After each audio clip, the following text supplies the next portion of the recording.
Hello and welcome to the Wild Wild West podcast. My name is Richie Richey of the MHRT Network. Over that away is the real Alec Gibbons. He will be representing his Kansas City Chiefs, AFC West champion.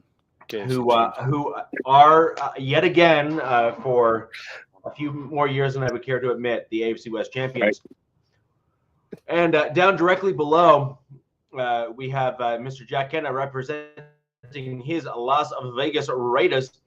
AFC West cellar dweller. Obviously, I do also want to throw, well, for this year, yes. The great thing about our division this year is we are in Big E. Nice to see you, my man. Nice to see you. Welcome back. I think that our division is starting to get back to where we once were a little bit ago, where we have a truly competitive division where this year, for example, it's looking like there's a legitimate possibility of 3 AFC West teams making it to the playoffs, like a realistic possibility of that happening. And then the question is whether or not the Raiders after this offseason can get themselves into a position where they combine both coaching and quarterbacking to get themselves back into kind of that competitive portion of the NFL, where I'm not saying they've struggled per se, but they've certainly had their ebbs and dumpster fire. Ebbs and flow. This year has not been great. We'll just put it that way. This year has not been great. But certainly in years past with Derek Carr, you guys have certainly had some more competitive seasons than you have this one. And that's just factual. Alex, I do want to quickly mention a few of your other endeavors here in the intro. For those of us who are joining us for the first time, welcome. Click that like and subscribe button below the channel that you're watching us on the U of the Tube, and on Facebook. Go ahead and click that. Yes, they did. Yes, they did. And we got Alex over here, who is a contributor on Airhead Addict. You can catch his written content there. And directly after this podcast, you can catch him on the Lightning Fast Fantasy Podcast with Coach Defense. I miss Coach. I hope he's doing well. He and I have chatted, sporadically over the time since he left the show. But please, Coach, I hope you do watch the show. Miss you, buddy, and I hope everything's well with both you and your family, because family's key. And I miss having chats about our kids and everything as well. So, Coach, all the best. But we got to move on to football, because that's, of course, why we are, in fact, all here. Want to do a quick recap of the week that has passed. I am going to go ahead and start off with my Denver Broncos and our week 13 in terms of what we had in store, or week 14, however you want to kind of look at it. So I'm done. So I'm going to go ahead and move on. We had a bye, so we can skip over and do all the fun things. Nothing and make to report. Yeah, nothing to report. The one thing I can say, we did not lose. Okay, we did not lose. Our record remains the same.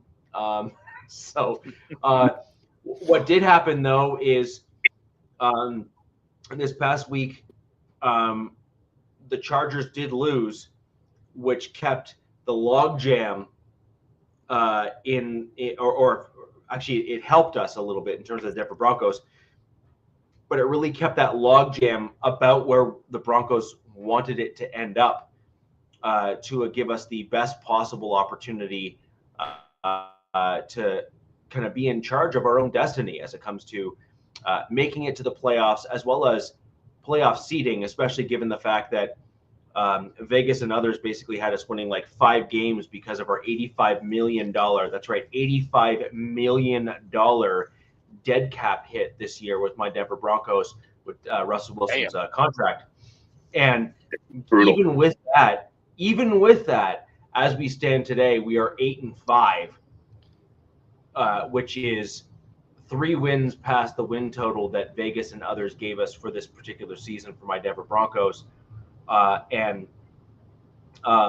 While I'm not saying that I was wrong, because that's not really what I said in the beginning of the season, it is also very clear that Bo Nix is in fact the guy in terms of our quarterback position. He has definitely made improvements week over week, and that's And a if great Robert thing. was here, So he'd now, say, "I told you so."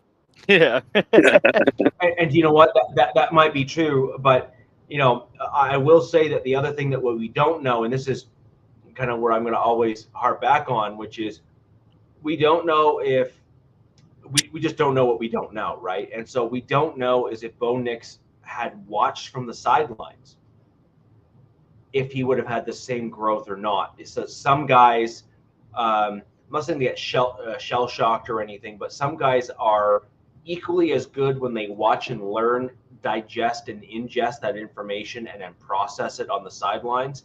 And then when they step in, they can just apply what they've learned on the sidelines on the field, as well as film study in the off weeks and in the aftermath.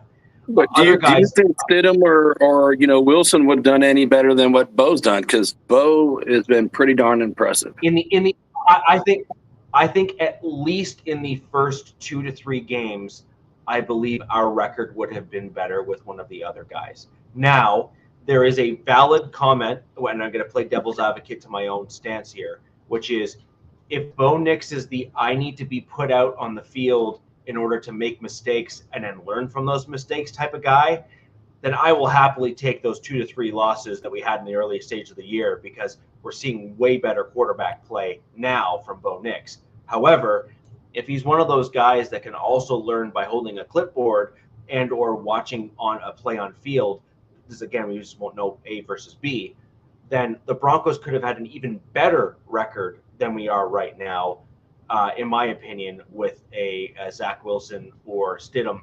I actually believe Wilson probably would have done a little bit better. I think he's got a little bit better team mentality in terms of mental mindset. And I actually think that Zach Wilson fits a lot better with Sean Payton and his offensive scheme and the way he approaches things. So my prediction, actually, just to be quite blunt at this point here, and I have no problem putting this on record, I actually think Zach Wilson will likely be retained by the Denver Broncos as a backup to Bo Nix. And I think that the hope will be that the Broncos can show Zach Wilson kind of as time progresses that he has kind of corrected his ways, and will attempt to try to pull what New England did with their second tier and second string quarterbacks, where if you're able to get a lead and you get the quarterback in there and they look good, other teams will want to target that quarterback to pull them from your roster and give you maybe a second round pick, especially in weaker draft classes. So it'll be very interesting to see how that kind of plays out for my Denver Broncos, but we'll wait and see what happens there. But that's my prediction, is that you need a solid number 2 quarterback in this league, because it's inevitable that someone will get hurt from time to time.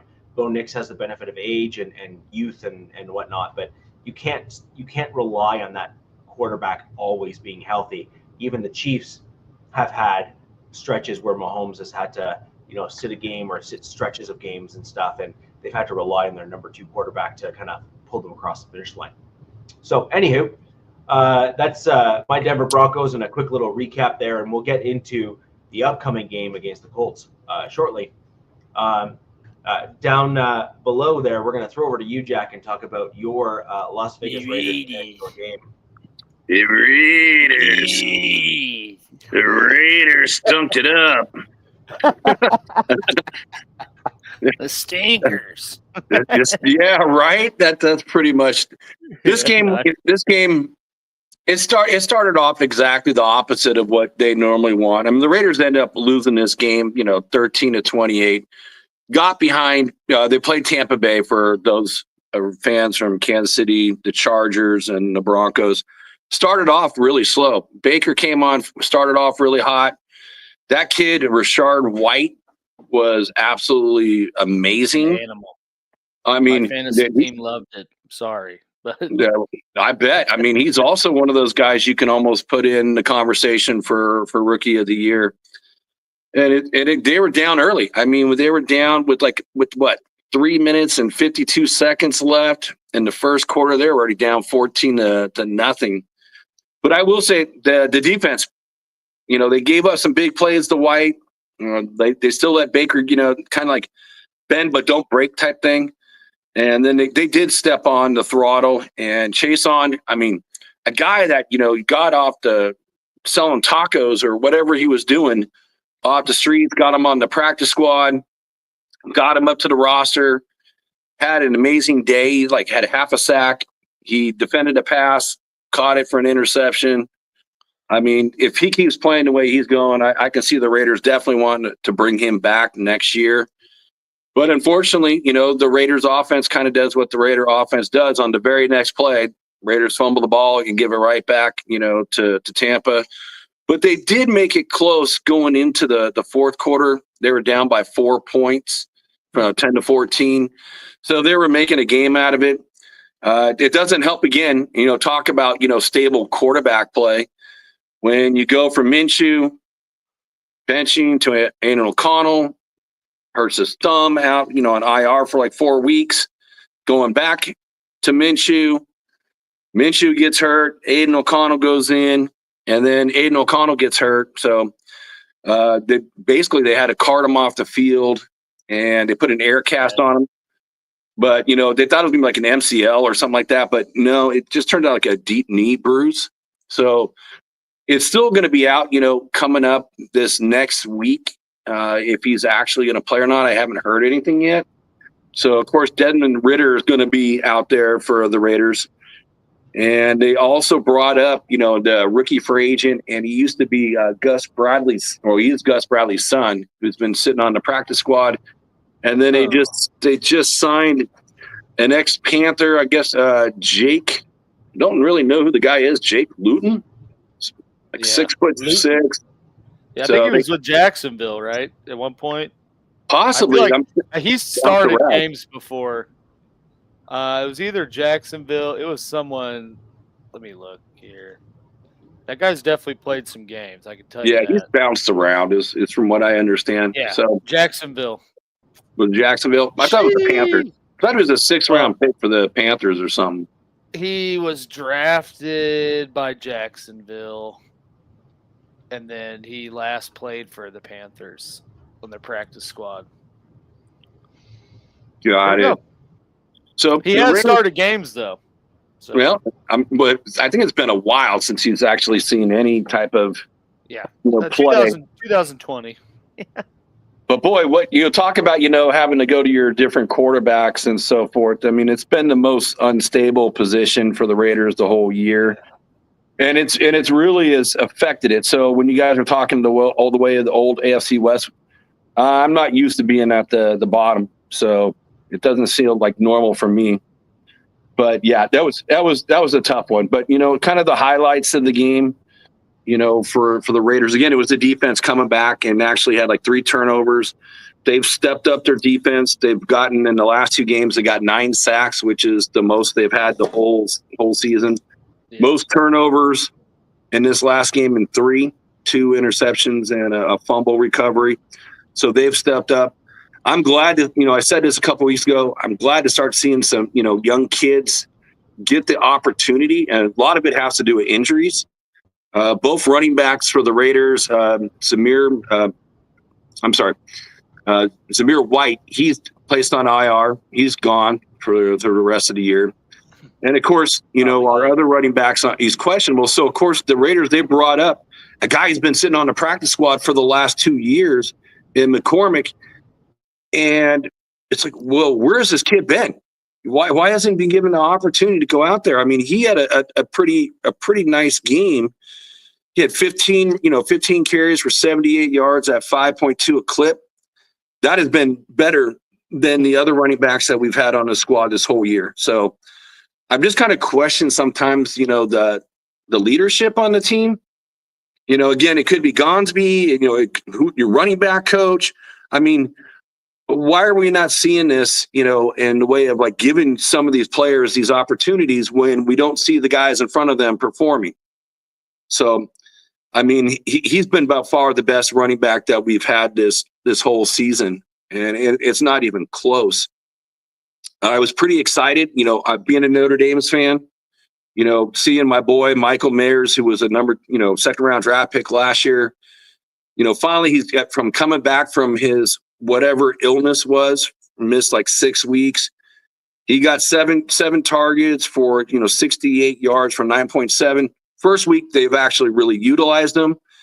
They kind of went away from my boy Brock Bowers, to kind of go to Mayers, and I get Bowers is probably opening it up for him. And Bowers is again he's my one highlight I get to chat about each and every week. Again, every week I say he's setting a new record, and he did it. He set the all-time rookie record for receptions. So he did pass up, what's his name? I forgot his name. I got it written down here somewhere. The New York or the Rams rookie last year. Puka? Yeah, no, I'm sorry, Laporta, who he passed up. So passed him up for the all-time. Yeah. So I'm pretty excited about him. And, he's number 2 in the NFL in catches. So he was number 1 last week, but, the Bengals wide receiver had a big week, and I think he's got like 5 catches on him right now. Let's see if he can, overtake him again. So that was been pretty exciting. And he doesn't have many yards to go. 144 yards. Well, we got 5 games left to pick past Mike Ditka for the all-time reception list. So it's about the one thing I think Raider fans can really behind Jamar Chase. But Ditka was is the number 1 of all time. So we got 5 games to do it. I think that's the one thing that Raider fans are really excited to see. And I just hope, they get the opportunity and kind of see more of the guys that they've drafted. They're playing all the guys up to the 4th round. And I want to see some of the guys in the 5th, the 6th, the 7th, just throw them out there, and just because, again, there's no hopes of going to the playoffs. Thank you, Alex, for Casey knocking us off last week for no chance of that. But it will be, fun to kind of see and let some of these kids, grow, because some of the players just may not be coming back, or they just may choose to sign somewhere else. So I think we kind of want to see what we got out there. So when we do get ready for the draft, and right now, again, I keep seeing stuff getting bounced back and forth in the way of Raiders number 1 in the, being a draft pick right now, or number 2. So if number 1, again, I'm going against, what probably a lot of the nation wants, they want Sedor. I kind of want Cam Ward. And I found it interesting that Sedor didn't make it to the Heisman, top 4. So, but Cam Ward did. So we'll see what happens there. Well, Jack, question for you though. Looking back at the Heisman, how many of those quarterbacks that have won the Heisman have actually gone on to have incredibly successful NFL careers? That's a good question. I'd have to look it up. There has not been many. Not a lot. Maybe Plunkett. Right. He at least won a Super Bowl. Yeah. Right. Not literally might be the only one, though. I'm trying to think. But that's my point, though, right? Is that, let's put it this way. If the Heisman for a quarterback was that important, it would be weighted much higher or better in terms of your draft position than it is. Yeah, they look at different things in college for sure. It's just not. And so, Jack, I have a double-edged sword for you with your comments there. So, sure. Right now, I completely agree with you.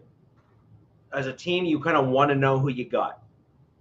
The problem that you guys might have here is your coaches may know a lot of things that we as finalists don't fully know. And that is your depth may actually be better than your starters. And that has a morale issue for a team when the depth guys know that they're better than the dudes that are on the field. But what it does do is allows you to do a fairly substantial leapfrog reset. And this is why it's like a be careful what you wish for moment, right? Which is the dudes in behind the starters may well have fully bought in to the Raider way. And they may well be like McCormick, for example, who was kind of forced into play because of injuries, right? And you saw him, and he's running at 5.2 a clip. Well, I can assure you that he was probably looking halfway decent in practices too. You drafted him and kept him for a reason, right? Oh, he's been on the practice squad for 2 years.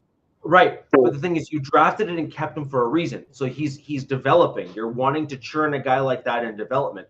That's great. The problem is you got to be super careful what you wish for. If you're wanting to have your pick of the litter in terms of quarterback, because that is the staple player, and you want to be able to and sorry, not to totally hijack the conversation here, but this class in quarterback has got like 2, maybe 3 guys. No, I just like 2, maybe 3 guys, because there's going to be someone that's going to emerge, I guarantee it, that is like a flyer that could well shine at the NFL. But outside of those guys, every other person is going to be 100% like a flyer risk in this draft. So the Raiders need to be in the top. The Raiders have to be and finish in that top 2 to at least get a guy that could potentially be their guy. And ideally, as a Raiders fan, you want to actually be the number 1 draft pick to get your quarterback that you believe is your quarterback of the future, to lead you guys into what I would argue is relevancy again, to get yourself back into maybe a close to even record, and then get yourself to yet another draft class to then really leapfrog yourselves into that competitive conversation. Yeah, hey, Raider fans out there, say, who do you want? You guys want Cam? You guys want Sanders? Post Everything I've seen, Jack, is that Dion has made it very obvious to every other team. Well, Fedor has made it very obvious, he too. He only wants to play for the Raiders. Well, I mean, after every Raider loss, you say you see, on Instagram or whatever, it says, you got the hands up, thank God. He met, Antonio Pierce. He's all, hey, draft those Sander boys. I mean, how much more can you want from that? Yeah. But the question is Tom Telesco going to say, okay, do I want Sanders, who is kind of like more accurate? Again, I guess you get back to like what the Raiders kind of had this year with AFC 12, a very accurate quarterback, but maybe not the quite as mobile guy? Or do you want a guy who's more mobile with a little bit bigger arm, but not as accurate? You got Raiders Rebel here saying they want Travis Hunter. Hey, Rebel, long time no see, brother. Yeah, Travis Hunter to QB. He might. Rebel play. And I watched the draft, or we're chatting in the draft for this 2024 the whole time. So good to see you, bro. Welcome.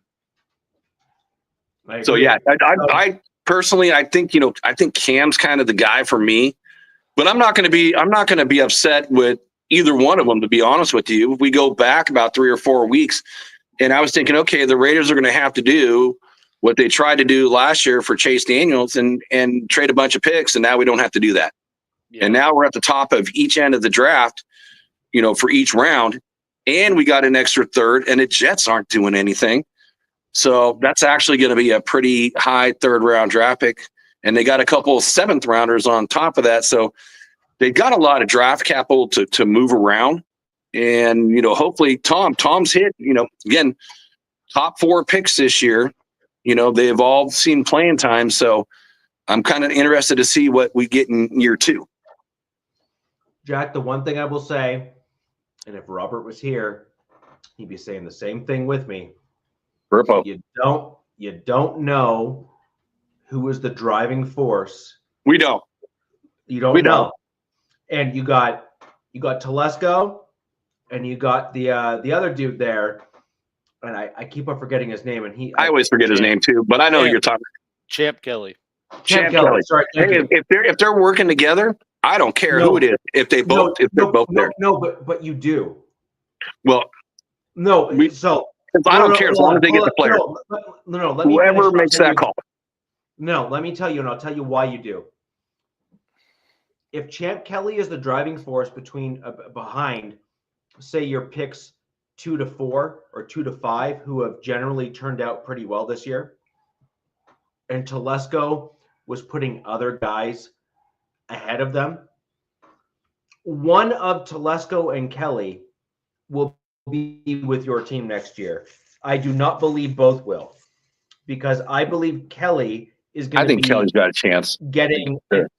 He's got a chance to go on to be a GM for sure for another team. So then the question is, like, you're going to know behind closed doors who is the real driving force between A versus B, or whether or not someone in your organization has the cojones to actually admit that Telesco was a stopgap versus not. And so the question is, if Kelly was the guy that said, no, we should target Bowers because I think we can get JPJ in the second round. If he was the reason behind that kind of mental gymnastics when it came to the draft, you need to keep Kelly. Right. Because Kelly is the reason why you have 100%. You now. If Kelly wasn't that major driving force for your team, then, and Telesco, for whatever reason, kind of changed his stripes from his time with the Chargers and all of a sudden remembered how to draft properly, that or maybe with an ownership group that didn't kind of maybe put their hand on it or tipping the scales when he was there, then cool. But you need to know who did what before you can just simply say Telesco did it all, because Champ Kelly has an unbelievable reputation for identifying and molding talent as it comes to long-term success for NFL teams. He just does. He's got a proven track record of it. Well, and that would be something, that Mark is going to have to look at, in the offseason. So let's just say, like, what Robert said, he targets the first guy in the first round. But if Champ Kelly, did everything else, then you know what? You got to let Tom walk. And then you keep Champ. But it also could be a collective. So who knows until we know? I mean, it could be a mix. It could just maybe say, hey, here's an agreement. You got a rating on this player. I got him one below. You got him one higher. Okay, they're the closest ones. Let's just rock and roll with that kid. But we'll find out because, again, I will say that, this is going to be huge for you guys. Huge. It's going to be. This will be defining for your team in terms of the next 5 years. And I'm not even understating it. This is defining for the Raiders. Your quarterback is likely going to come out of this draft, and filling out of the depth with a vision will come out of this draft. So do you have a vision and do you get your quarterback? Those two things are just so important. As a Broncos fan, having been almost 10 years out of the playoffs now, ridiculous to say aloud, but it's true, that is exactly what it is. And you need to look no further than this guy's team to look at a vision and drafting in terms of what that looks like from a success perspective, because there's a vision and a direction that they are always in lockstep on. And it's unfortunate to see from the Chiefs as a Broncos fan, but right. Anyone from the AFC West, Raiders fans too. But you also cannot deny it, right? Like you cannot, like it is just a fact. Like they are always in some general agreement in terms of whether it be the importance of a defensive line or offensive line or some variation thereof. And the Chiefs have had success as a result of going in the same direction uniformly for the last almost decade or decade now. I'm not going to push back there. Right. Well, what are you going to say? No, you're wrong. I mean, Raiders Rebel does make a good point, though. I mean, Reed's been there since 2013, and it wasn't always like this. I mean, there was some rough years, even when they first got him in, but they were patient with him and, slowly rebuilt. I think that they brought him in and drafted Kelsey, and then, I think 2 years later drafted Chris Jones. So 2 years. Well, and I also have a question for the Raider fans in the chat. Again, we probably talked about this, but, just for the show, do you guys want, AP back, or do you want somebody different? If you want someone different, say who it is. I want to give, again, one season, just the craziness of injuries, over half the defense been out at least one point or most of it out for the whole season. The crazy offensive line that we had.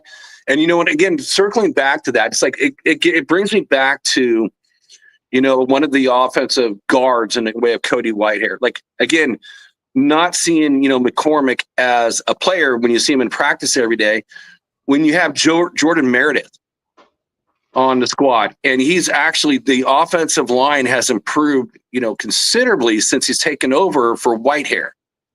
He came up to be the third person. After Whitehair, they put Pete in there, and both those guys are turnstiles. And then Meredith goes in, and he kind of stabilizes, the Raiders' offense, again, with the new coordinator with Scott Turner. When putting Meredith in there, it's been, not saying it's great, and it needs a whole lot more improvement, but it's probably the best they've been for the entire season. So it kind of makes me wonder where some of these coaches, like the offensive line coach, got fired as well. So it's like I hope they get guys in there that actually see the talent, and then make sure the talent gets in there to put the best product and the best team you can on that field. I want to quickly call out 2 comments here. One, I agree with you. I also think you have to be mindful that your upper management is now looking at long-term success, because at the top, you're always going to be looking for a long haul. And there is getting your franchise quarterback and becoming relevant again will always put you in a better position as a team. And so I think that that's where you guys are at now. And I think that's why you're seeing certain guys being held back or only put in when they're forced to do it. And then you as a fan are like, what do you mean? That dude is amazing. and it's like, of course they knew that.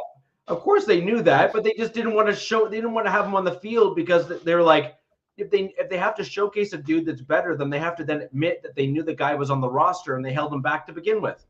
I do also want to call this out, because this is obviously a direct jab at the Denver Broncos. Cool Kev, one question, leave your comment in the chat. Is that John Elway drunk on a scooter or not drunk on a scooter? Very important distinction. Although I'm not sure not drunk on a scooter was any better than drunk on a scooter when it came to his overall draft picks and how we managed the team after Peyton Manning got here. But that's a discussion for a different day. This one here, DZ, first off, love the fact you're here representing your Chargers. Robert is about as reliable the refs, except it's reversed. The refs are always reliable against the Chiefs in calling plays in their favor. Robert has been missing now for the last 3 weeks. Yep, they've been doing that for 9 years, Richie. No, not 9 years. I won't argue with that. Yep. This year, 9 years, they get all the calls. No, that's not. No, this year. Okay, this year, dude, yeah, I get it. I think Patrick Mahomes came out with zebra stripes on him, is what it is, when he was born. Yeah. And Clayton, I agree. If you can smash those like buttons and share the video, it does help others just like you come in and join us here who are football fans as well as AFC West football fans as well. And Cool Cav, glad you like the fact that I am capable of rousing on my own team, because, well, I can, and it's fun. Alex, over to you. I'm surprised Kev didn't come back and say, as if John Elway, instead of riding a bike, was riding a donkey. Well, no, he was on a scooter, and he had a little bit of a Goonies moment, a little bit in terms of his speech. He sounded like a "Hey, you guys," and he was smashed. It was like bad. It was yeah. Well, at least like Biden has at least Biden's old and Biden's old and senile. Biden did fall over on a bike, so yeah, that's funny. What I'm talking about. Yes, but Biden's like 90 and old and senile. Elway is not that old. But in football years, Elway is 90. Think about all the hits he's taken. This is true. This is true. You might as well be 190.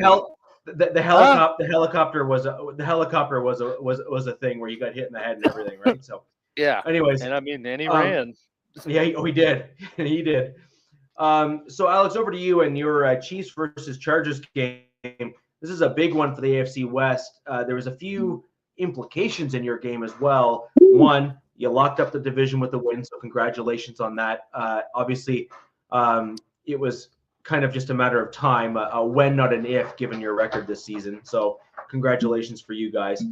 But you also knocked the Chargers down a peg, which made the AFC West and playoff seedings actually a little bit more competitive, which is very interesting because it really does make the Thursday flex game almost that much more important.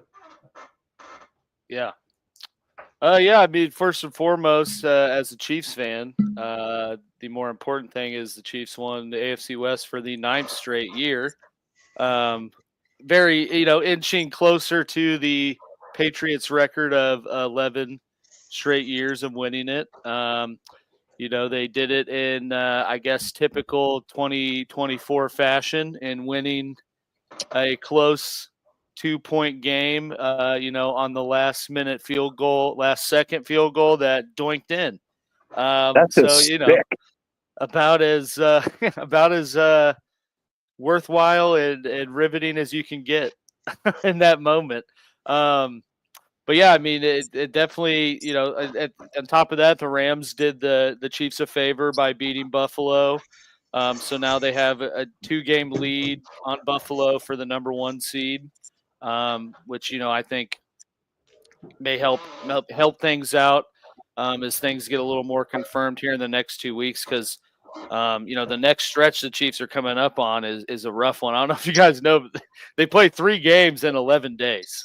It's crazy. All on ESPN. So ESPN had to get their fix of the Chiefs, I guess, in mid to late December. But yeah, I mean, for the game, it was really a tale of 2 halves for both teams. Chiefs came out, a lot more sharp and in tune offensively in the first half, and then the Chargers, made halftime adjustments and came out and were the more sharp offensive team in the second half, as well as, both defenses were playing pretty well. Yeah, definitely a low scoring game. Yeah, but it went like I thought it would, just with how the last game went. The bigger thing is the ever apparent problem with the Chiefs offense was still there and was not fixed. As I talked about at length last week with DJ Humphries coming in, it was a quick transition to get him out there, but he did start and honestly did not provide any better protection than what was out there before that. You hope that, in the glass half full approach of it, you hope that some of that is just the rust of he tore his ACL, late last year, was signed off the street, and then they're like, you know what, you're going. And so maybe just with a little more time in the system and getting a little more comfortable with his own body and just with the players around him, that will improve. But the fact remains that as long as they have these left tackle issues, I think this is how pretty much all the Chiefs games are going to go. And the overall theme being, enough is enough to win at the end, because that has pretty much been what they've done all year. But yeah, that problem was still there. It definitely helped that Ladd McConkey wasn't playing, for the defense and just for how the Chargers offense looked. But yeah, overall, I thought it was a good game. Like they won. They call her kind of play out the same way, in that it's like the defense plays pretty well, but you don't feel like they're playing that well just with how the game's going. But then you realize, like, oh, they're only giving up 14 points. Like, that's pretty damn good. It just so happens the offense can't score. It's been a lot of weeks of just relying on getting into field goal range and making the field goals, which makes it even more impressive because they're on their 3rd string kicker right now. So they have literally had to sign guys off the streets and rely on them to put points on the board. And they're still kicking it the last second, and it's off the pole and it goes in. It's like, if it's like, an inch different direction, it wouldn't have done that. So it's like amazing. Yeah. It's crazy when you think about that, as well as like, losing Rashid Rice, losing Hollywood Brown, losing Pacheco for a bit. Tony's back out there if you want him. Yeah, right. We saw what he did with Cleveland. That got him, right out of there. But when you look back at the season, though, Alex, I got to say, this would be a fun season if, let's say, you three-peat. This would be a really fun season for you to watch all the games because you're going to go right down to the last moment of about 90% of the games and pull out that win. Yeah, it's unbelievable. I saw a thing the other day that was like if the one possession games were inversed, the Chiefs would be like 2-11. Yeah, and the Broncos would be like 11-2 or 10-3. Yeah, we would have exactly inverted records. Yeah, so exactly inverted records, pretty much. Yeah, but again, that's what elite championship teams do, man. Like even when they don't have the elite allure around them, like they just find ways to win, and that's just how the Chiefs have been. I mean, frankly, the past couple years, more so definitely this year. But I got a question for you though. Right? Okay. I mean, I don't think it's any secret. Your defense this year is top shelf easily. Mm-hmm. Like I think that's we can agree that that's pretty fair comment. I also think the Chargers are low key in that upper tier as well this year as Absolutely. well. All three of your teams are. Like and Denver's in the same conversation too. But Alex, the one thing I did have a question for you is, unless I'm missing something, your defense has been remarkably healthy. Is that an accurate statement? I mean, yes and no. They lost Jalen Watson, their second corner, out for the year. I think he broke his ankle. So they are a little depleted in the secondary in that realm, and that certainly has, I think, come out at times. But I mean, they've always been able to add reliable depth. I mean, when they beat, actually, I guess not when they beat, when they went to the Super Bowl against the Bucks, that defense was like 50% of it was guys they drafted that year, and 3 of their corners that were big contributors were all day 3 picks. So they've just been able to find guys for whatever reason that fit what Spags wants to do, or just blend well with that play style and work. But yeah, I mean, they've been healthy, I guess, in the sense of for the most part who they anticipated being available at the start of the year, because we knew Amenahue was going to be out. We didn't know Jalen Watson would get hurt.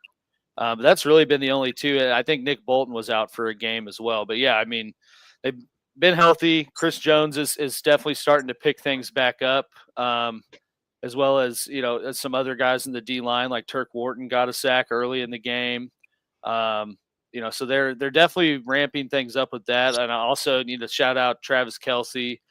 He got 12,000 career receiving yards, I think, in the third quarter of that game, passing Tony Gonzalez for that, and did it, I wanted like 20 less games or something ridiculous. But wow. But yeah, I mean, they just been able to have this good nucleus around the team, on both sides of the ball, and been able to kind of add to it the past couple of years with these younger guys.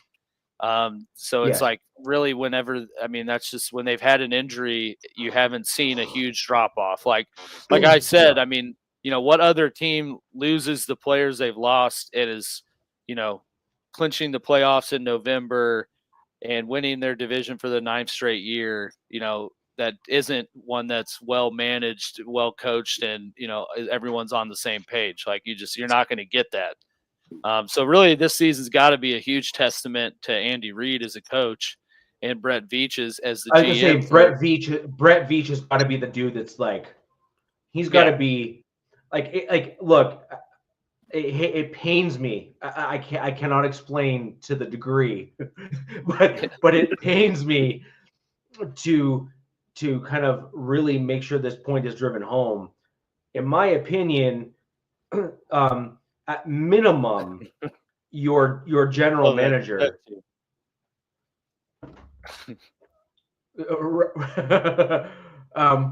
I actually think that Brett Veach or Veach in general really isn't spoken about enough.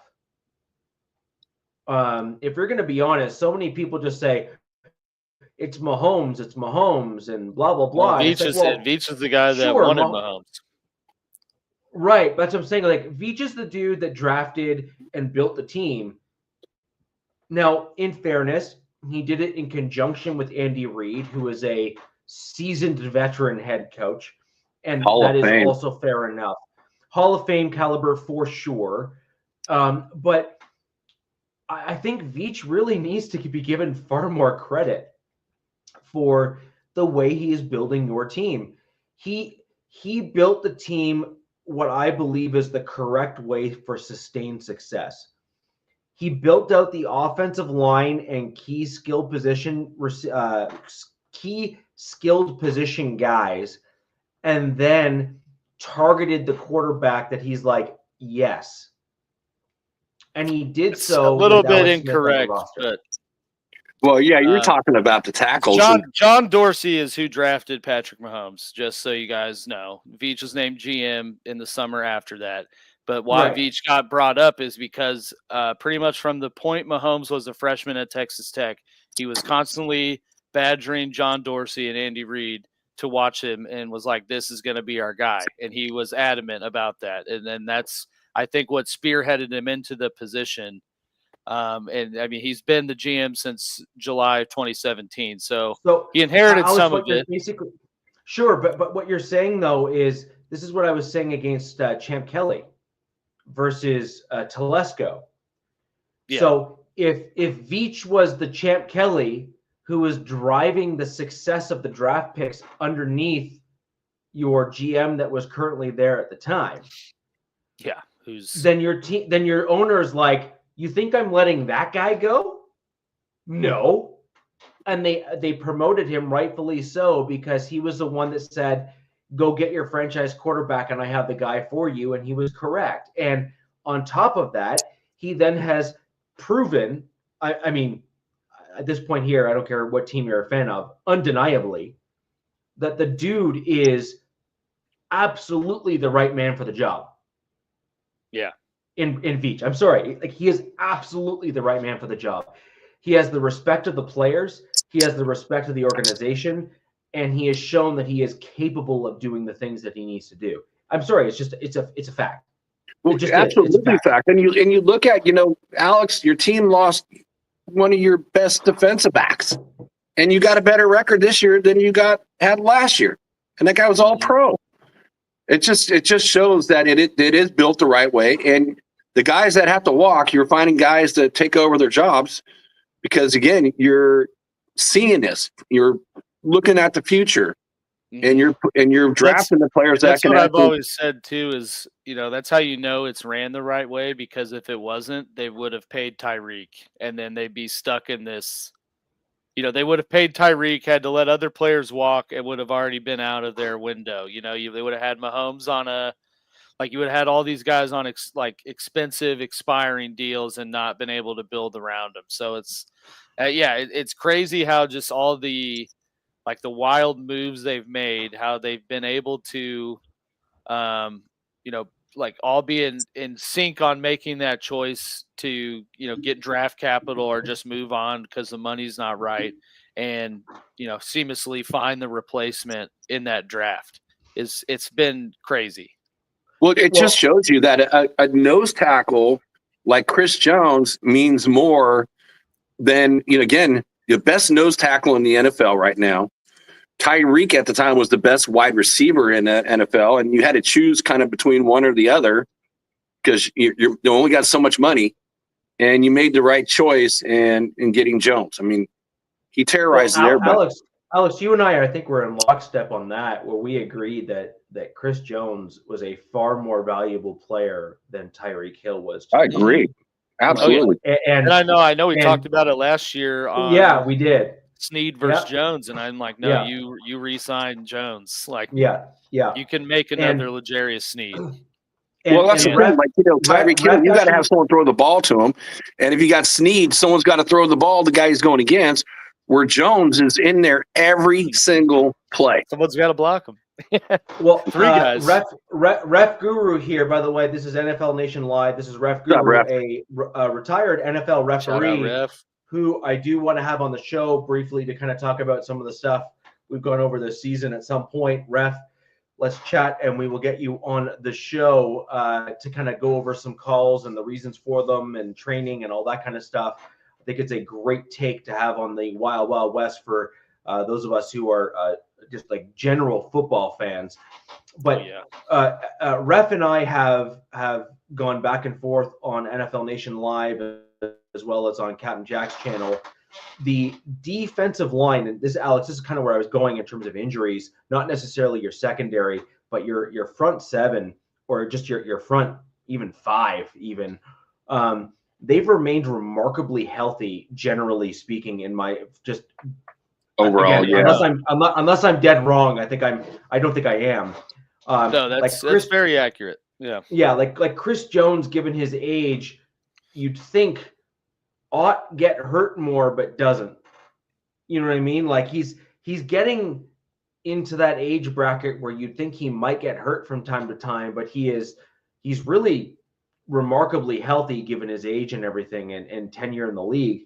And the Chiefs have bolstered their defensive line to almost be very reminiscent of what we saw with the Eagles when they won the Super Bowl, to have that great rotation where they can kind of bring guys in and out and still maintain an elite level kind of pressure and pass rush.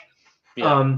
And I also go back to my Denver Broncos and their Super Bowl 50 historic defense with the no-fly zone, as well as Wolf and everybody else there, where, I mean, the proof is in the pudding. If you get the guys to stay healthy and gel on the defensive line, it just makes your secondary look so much better. Well, even the mid-level, you got to look at cover. Well, I mean, and then the linebackers also help, obviously, as well. But that kind of gets past the front five. Then you're into the front seven, right? Which is linebackers as well as D-line. But when you look at the overall on KC's defense, just generally speaking, that kind of front group that you guys have on your team, it is largely bolstered by your defensive linemen. And then your linebackers are playing fairly well as well. They're not, I wouldn't necessarily classify your linebackers as being like world beaters per se. I'm not saying they're solid slouches. though. Nick Bolden, Drew Tranquil are solid. I'm not saying they're slouches, but I'm just saying that I'm not, like, I don't think you're sitting there saying, my God, did you see the Chiefs linebackers this past game, right? I think you're looking at the defensive linemen and saying, geez, did you see what they were able to do against that team? And then in turn, the Chiefs have a handful of guys in the backfield, even after losing their second option there at cornerback, or CB2. They have a secondary that is performing very well in addition, which I think the combination of those two just elevates the entire ship, especially in today's NFL. Today's NFL, it is so important to have that defensive line be stout. Oh yeah, and I mean it's almost the perfect pairing, because you have someone like Chris Jones on the roster who, I mean, although is definitely older than he was, I mean, still can, win a pass rush on his own and command, more than one offensive lineman's attention in that setting. And at the same time, you also have Steve Spagnuolo, who's notorious for, uniquely bringing, 6 guys plus, at any given time and often. So it's like kind of the best of both worlds, because you have Chris Jones, where if he's on, the offensive line's surely going to have to, help or account for him with more than one guy. And at the same time, if you have this athletic, just rushers in both line and linebackers, like, you just create more pressure. And I always think back to the Super Bowl against the 49ers. I mean, there was at least 2 times where Brock Purdy rushed the pass when he didn't need to, just because he saw Chris Jones getting loose. And it's like just that presence alone impacts things, because I would be willing to bet all the money that I have in the world that if Chris Jones was not on this team, this season would look remarkably different because a lot of the secondary issues would be even more exposed. Because frankly, a big reason why I don't think it has been that exposed is because just opposing teams don't have the time to sit back, let the coverage and the play develop, and pick apart the, third guy replacing the second guy or the fourth guy replacing the second guy, really. And so that's, that's why I said, Chris Jones is a guy you can't let leave. And that's why they prioritized getting that done. So he finishes his career in Kansas City, just because until he shows other teams that he's not Chris Jones, that level of respect and attention is always going to be there, and that's always going to help this team. Well, if I was a quarterback and I saw Chris Jones breaking through the line, I would be throwing that ball away 100%. I wouldn't want to get hit by that guy. Hand off, buddy. Take it. Right? Well, you throw that away as fast as you possibly can, just because you know that he's not missing, right? That's the thing with him, is that savvy defensive linemen, just like savvy inside linebackers. There's very few inside backers that are like Ray Lewis and Urlacher in today's NFL. There's just not many of them. And you hear guys like Peyton Manning and Tom Brady and Ben Roethlisberger and even Eli Manning talk about guys like that, and they talk about them as you need to know where they are always, and if you see them anywhere near you, you need to get the ball out of your hands as fast as you can, because they're not missing. like there's two things, right? And it's just remarkable. And Von Miller, actually a former Denver Bronco several years ago now, but obviously even with his degraded health, is still a pretty good player when healthy. Quarterbacks are just like, when you saw him break through the line, you just had to make sure you didn't fumble the ball or you could get rid of it, because you were done. Like, he was not missing. Like, you were done. Like, it was just that simple. And I think it's very rare to come across guys like that. Max Crosby is another dude that's in that same category in today's NFL as well. So we just need to be careful with those guys. Those are unique talents in the NFL. They are rare, thankfully. But when you do get them, when you do play them, Myles Garrett for the Browns is another guy who's exactly that guy. He is that guy. Yeah, PJ Watt. He is that guy, right? So, anyways, it's looking like obviously going back to the Chargers and Chiefs, where the Chiefs took care of business. We did predict a relatively low-scoring game, given the fact that it was going to be a divisional game. It's amazing. Look at those stats. They're like almost exactly the same. Yeah. It's almost a mirror image of each other. Our division is going to be like this, in my prediction, for the next probably 5 to 6 years. Yeah. Because Mahomes is going to be at the level he's going to be at for the next little bit. He's young enough. He's going to stay healthy enough. Bo Nix is a young dude that's going to maintain, if not get better, as years go on, given the fact of what we've seen this year. You also got Herbert, who is in a similar position where he's got a new head coach. He's got a new head coach. He's got a kind of a revived energy. Oh no, they're going to be good, man. Yeah. And then if the Raiders can get themselves a quarterback and a head coach to kind of pair together, this division stands to be, not to say our show is going to be boring when we have divisional games in terms of our predictions, but I hazard to guess that we're going to be calling like last minute field goals as the norm in terms of who wins our games. I agree. Picture what it was like 2 years ago. We thought we had the strongest division in the NFL. If we just go back 2 years ago. Arguably, we have one of the strongest divisions in the NFL this year. We do. Yeah. You have 3 teams. It'll be fun to watch you guys battle it out. We have 3 teams. We have 3 teams that are likely playoff bound, and we have 3 teams with their, as it stands today, where their win total is 8 or above. That is pretty remarkable. I'm kind of curious. I didn't look it up. I know Kansas City's got the number 1 seed. Right now, the Chargers are slated at number 2 with the tie record with your Broncos. if the season ended today, where is everyone slated for you guys? And we know what Kansas City is, but for the Chargers and the Broncos, where are you guys slated at? I want to say the Chargers are 5th or 6th, and the Broncos are 7th. Mm-hmm. And then if we beat the Colts, although in theory the win against the Colts is not as important as the win against the Chargers, but if the Broncos can pull off a 2-win Colts and Chargers, then we volley up, I believe.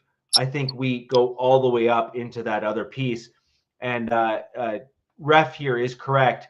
The Ravens also factor in terms of what they're able to do, because there's a bit of a logjam in that, like 5th, 6th, 7th, 4th, 5th, 6th, and 7th spots in terms of what happens. It's really remarkable. It really is. I'm looking right now where the current seeds are. Well, yeah. Next week, the Chargers are playing the Patriots, so I think the Chargers are going to win that one pretty handily. Right now, Chargers are 6th and Denver's 7th because Chargers dropped a spot with. They were 5th going into. Oh no, I'm sorry. Game. Yeah. Actually, I take that back. I apologize. Actually, Ravens are 5. Broncos, Chargers, December 19th. That's what I said. So what happens after this week is Sunday night is Denver Colts, and then Thursday night is Broncos Chargers. So for our next show, it's a division game where the Broncos are playing the Chargers on prime time on Thursday night football. Short notice. And that's a short game. And that'll be the biggest game of the year for you for this division. That's a big deal, and that is going to be like prime time. Because when you look at the playoff picture, the NFL has all the ability to hype that up with just cause, to be quite honest, to hype that up, because it has the ability to determine huge playoff seeding, guaranteed playoff seeding, and then obviously if Bo Nix pulls that game out against the Chargers, there's just it'll be a remarkable start to a rookie's career if he's able to pull that off. I'm sorry, like there's no. It's crazy. Looking at this, like there's only one NFC team that is technically eliminated. Meanwhile, there's like 8 AFC teams.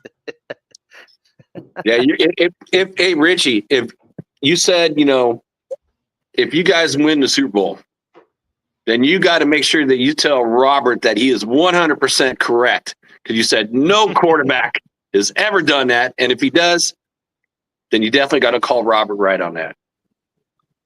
Sure. It's super rare for a rookie quarterback to even come close. Really, the only quarterback that came close, and it wasn't necessarily rookie year, it was his sophomore year, was Mahomes. Mahomes was really the only dude that really came close in that first, you'll call it early stretch of his career per se, to really light the world on fire. And Mahomes is a special quarterback. Right. You're a fool if you're not saying otherwise. He is a special quarterback. And so if Nix is able to pull something off like that and have a trajectory where he's able to go from fumbling the early stages of the games and stuff and kind of fall to bad teams and then kind of go through the ebbs and flows in season. This is the key, in season, and then overcome those obstacles. That is elite level quarterbacking from a mental perspective. And I don't care if you're a fan of the Broncos. I don't care if you're a fan of any other team, you have to give him his dues if he's able to do that, because that is unique and remarkable. Sure. I'm sorry, it just is like 100%, 100%. And look, I was never saying at the beginning of the season that I didn't think he didn't have the ability to be great. I was always concerned that when you start a rookie quarterback right away like that you run the risk of shakiness. And we have seen rough patches with Bo Nix when it comes to really good teams like the Ravens, who are a good team. I don't care who you are. They are a great team in today's NFL. And the Broncos did not look good, particularly on offense. We also lost to the Seahawks, and we lost to the Steelers. Well, both those teams are at the top of their division right now. They are, but this is my point, though, Jack, right? Which is, if offensively you can't pull things out and come out on top in those tough games, that says something. And I'm not necessarily trying to knock Bo Nix. I'm not. I'm just saying is that 2 of those games came early in the season. Now, is he going to look different against both of those teams now that we're deeper into the season? I think so.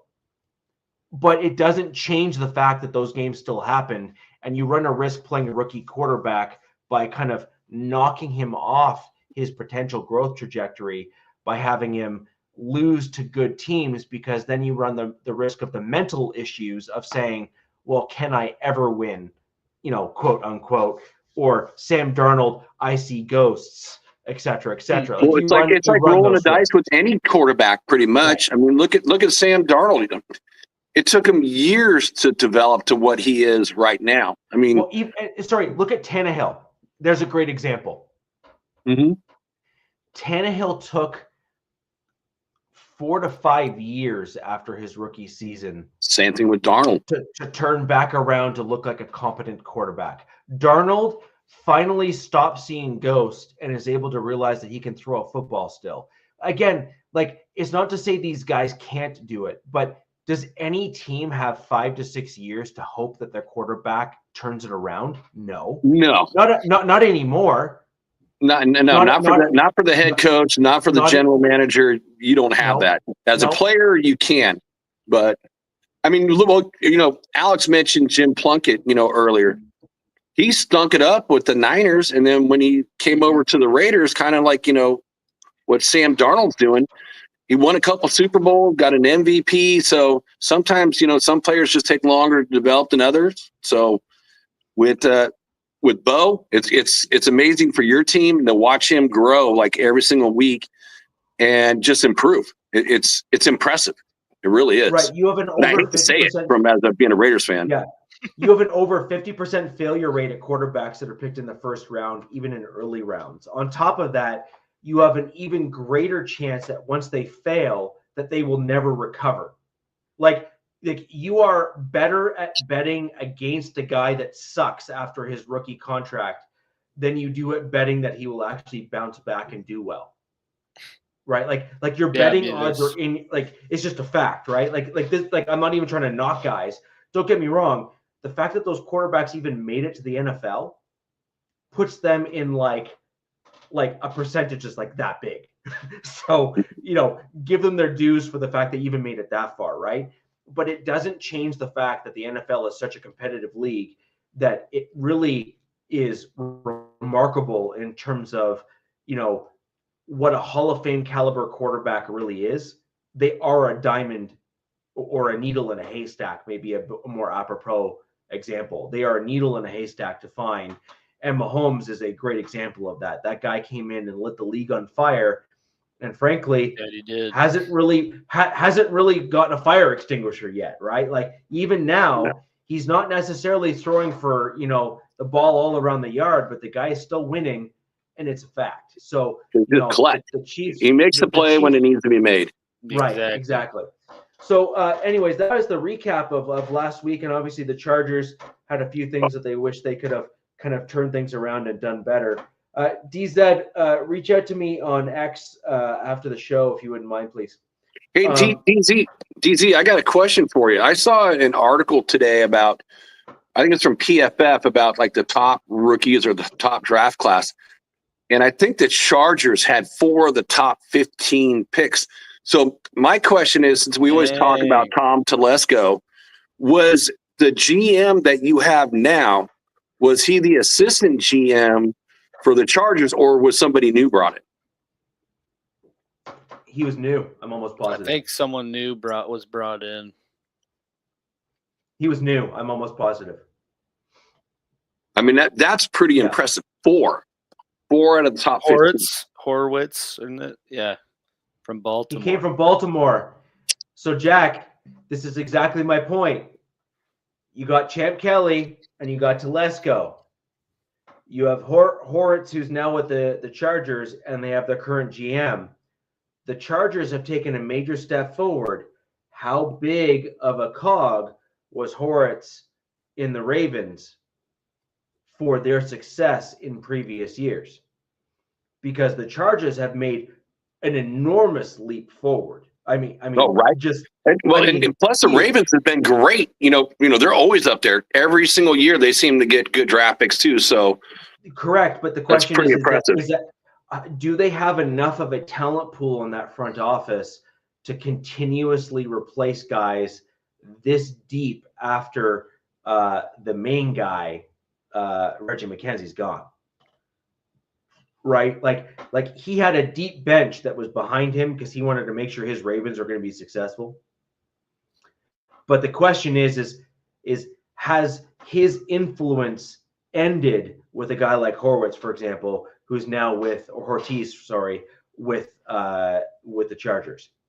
So good question. That's the question, right? The question is do they have another guy or two to kind of allow that bench to continue to grow?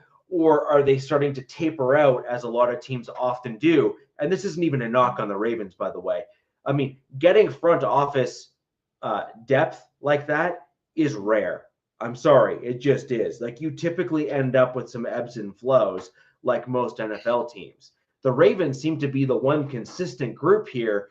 Steelers are also somewhat similar in that regard in the AFC North there as well. They seem to be kind of stable and steady, although the ownership group there, I think, has a lot to do with it, with the Steelers in particular. We don't know if Brady's great evaluator talent, except for maybe at the quarterback, because he is the GOAT. We'll find out. Right. So anywho, guys, let's move on to next week and start looking ahead at games. Alex, I'm going to start with your Chiefs, and then we'll go to my Denver Broncos. Let's talk about your upcoming game, your thoughts, concerns, etc. Let's go. Yeah, so Chiefs got the Browns this week in Cleveland. Browns are 2-10, pretty abysmal season for them. I think they're 4-point spread favorites, but honestly, I don't see any reason why the Chiefs lose this game, just given who's at quarterback for the Browns and how keen he is to throwing the ball to the other team, and just how depleted they are. I guess that's all the inner workings of a potential trap game, but as Ref just said, they'll give us the business for 10 minutes. And there's, as I kind of mentioned pre-show, Hollywood Browns expected to start practicing this week. So maybe we start I don't think he's going to play this week, but maybe this finally is the game we start to see a few things click with guys getting healthier on that side of the ball. I'm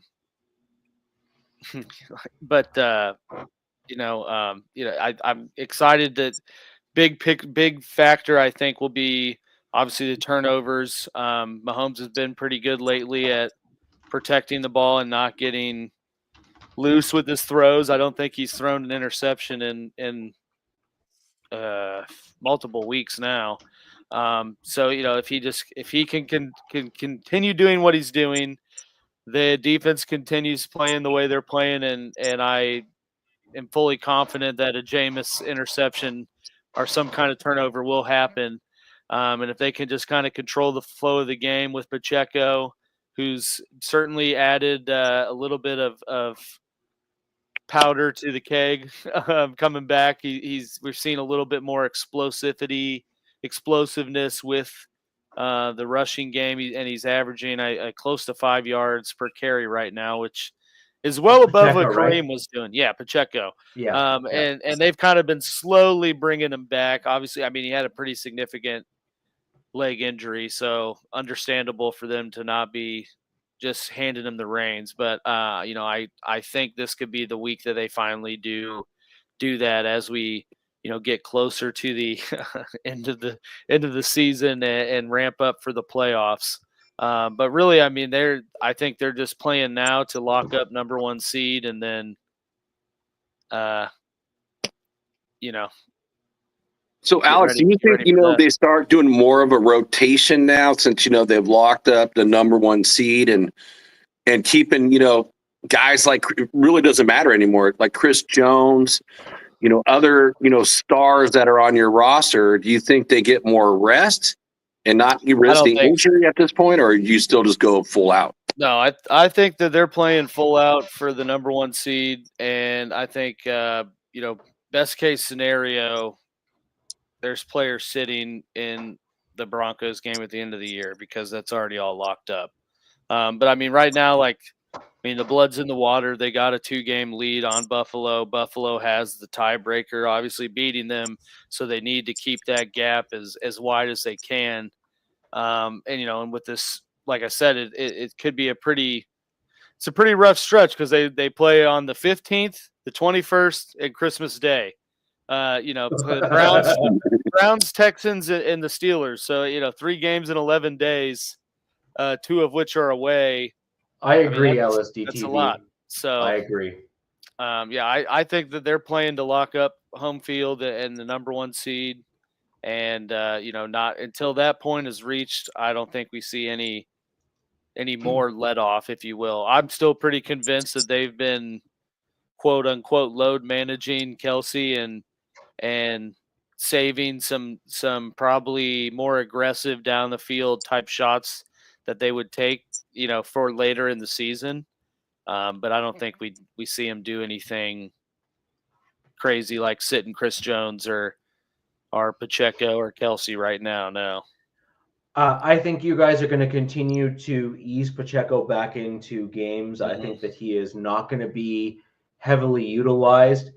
The one thing that I will say, ref really called it out in this one here, is while you can absorb a loss, you could. Yeah. The big thing for you guys, you don't want to lose guys. And can't lose someone. That's why I brought it up. Like the one thing is the Browns, the Steelers, and the Ravens, and even the Bengals, and frankly, I'm going to throw another team in there, the Detroit Lions. They are a different breed of team. They are built differently. They play in different styles than the AFC West is used to. They typically play larger, angrier style players, which the rest of our divisions are typically not used to keeping on their roster. They also keep bigger bodies on their roster than we're used to. And that is in large part because almost all of those teams are in similar weather to what I am, which is, come November, snow is legit. Like it's there, it's a matter of how much and when, right? And so when you're talking November, and I'm talking like mid-November, so you're talking a reasonable amount of football where you are playing in colder weather where running the ball is important.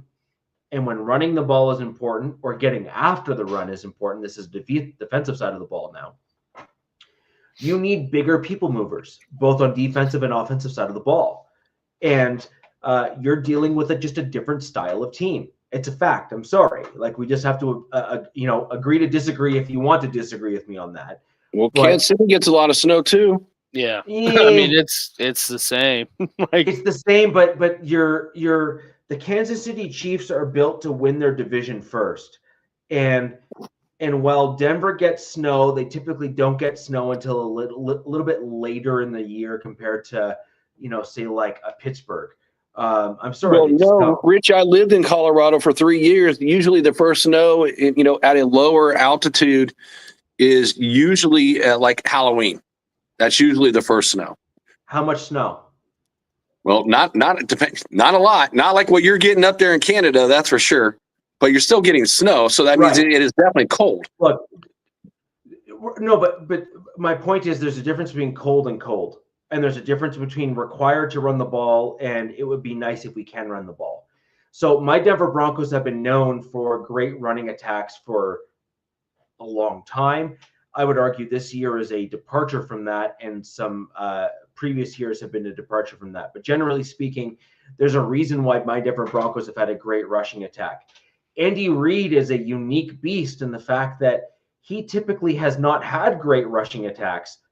Generally speaking, I'm not saying like Alex. There are obviously exceptions. Pacheco is kind of like, the guy that you needed but you didn't realize you needed. Like if you know what I mean, Easy. right? Like Jamal Charles too. He was pretty good. Pardon me?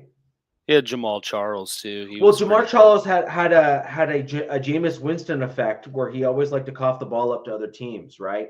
And I mean, it's a fact. I'm sorry. Like, you can't deny it. He had a propensity to fumble the ball. No, that being said, he also had a tendency to, go for run the yards. ball for 200 yards. You take the good with the bad. but go back a little further. Let's go to the Nigerian Nightmare. I mean, who want to tackle that guy? Right. But the thing is that, when you look at Andy Reid's teams, he typically doesn't have a stellar running attack. Pacheco and Kareem Hunt are kind of like rarities in the Andy Reid kind of coaching, eras, if you will, between, he's had a couple good running backs, but none of them were featured. I would say Kareem Hunt was the first of several that were truly featured running backs, like as in the running back. And even then, Kareem Hunt had a pretty high number of catches out of the backfield compared to runs. But although he could run the ball very well when he was originally with your team, and then Pacheco was kind of like the next iteration of Kareem Hunt. So I just think that generally speaking, with our division, it's more about a balance as it is running the ball. Yeah.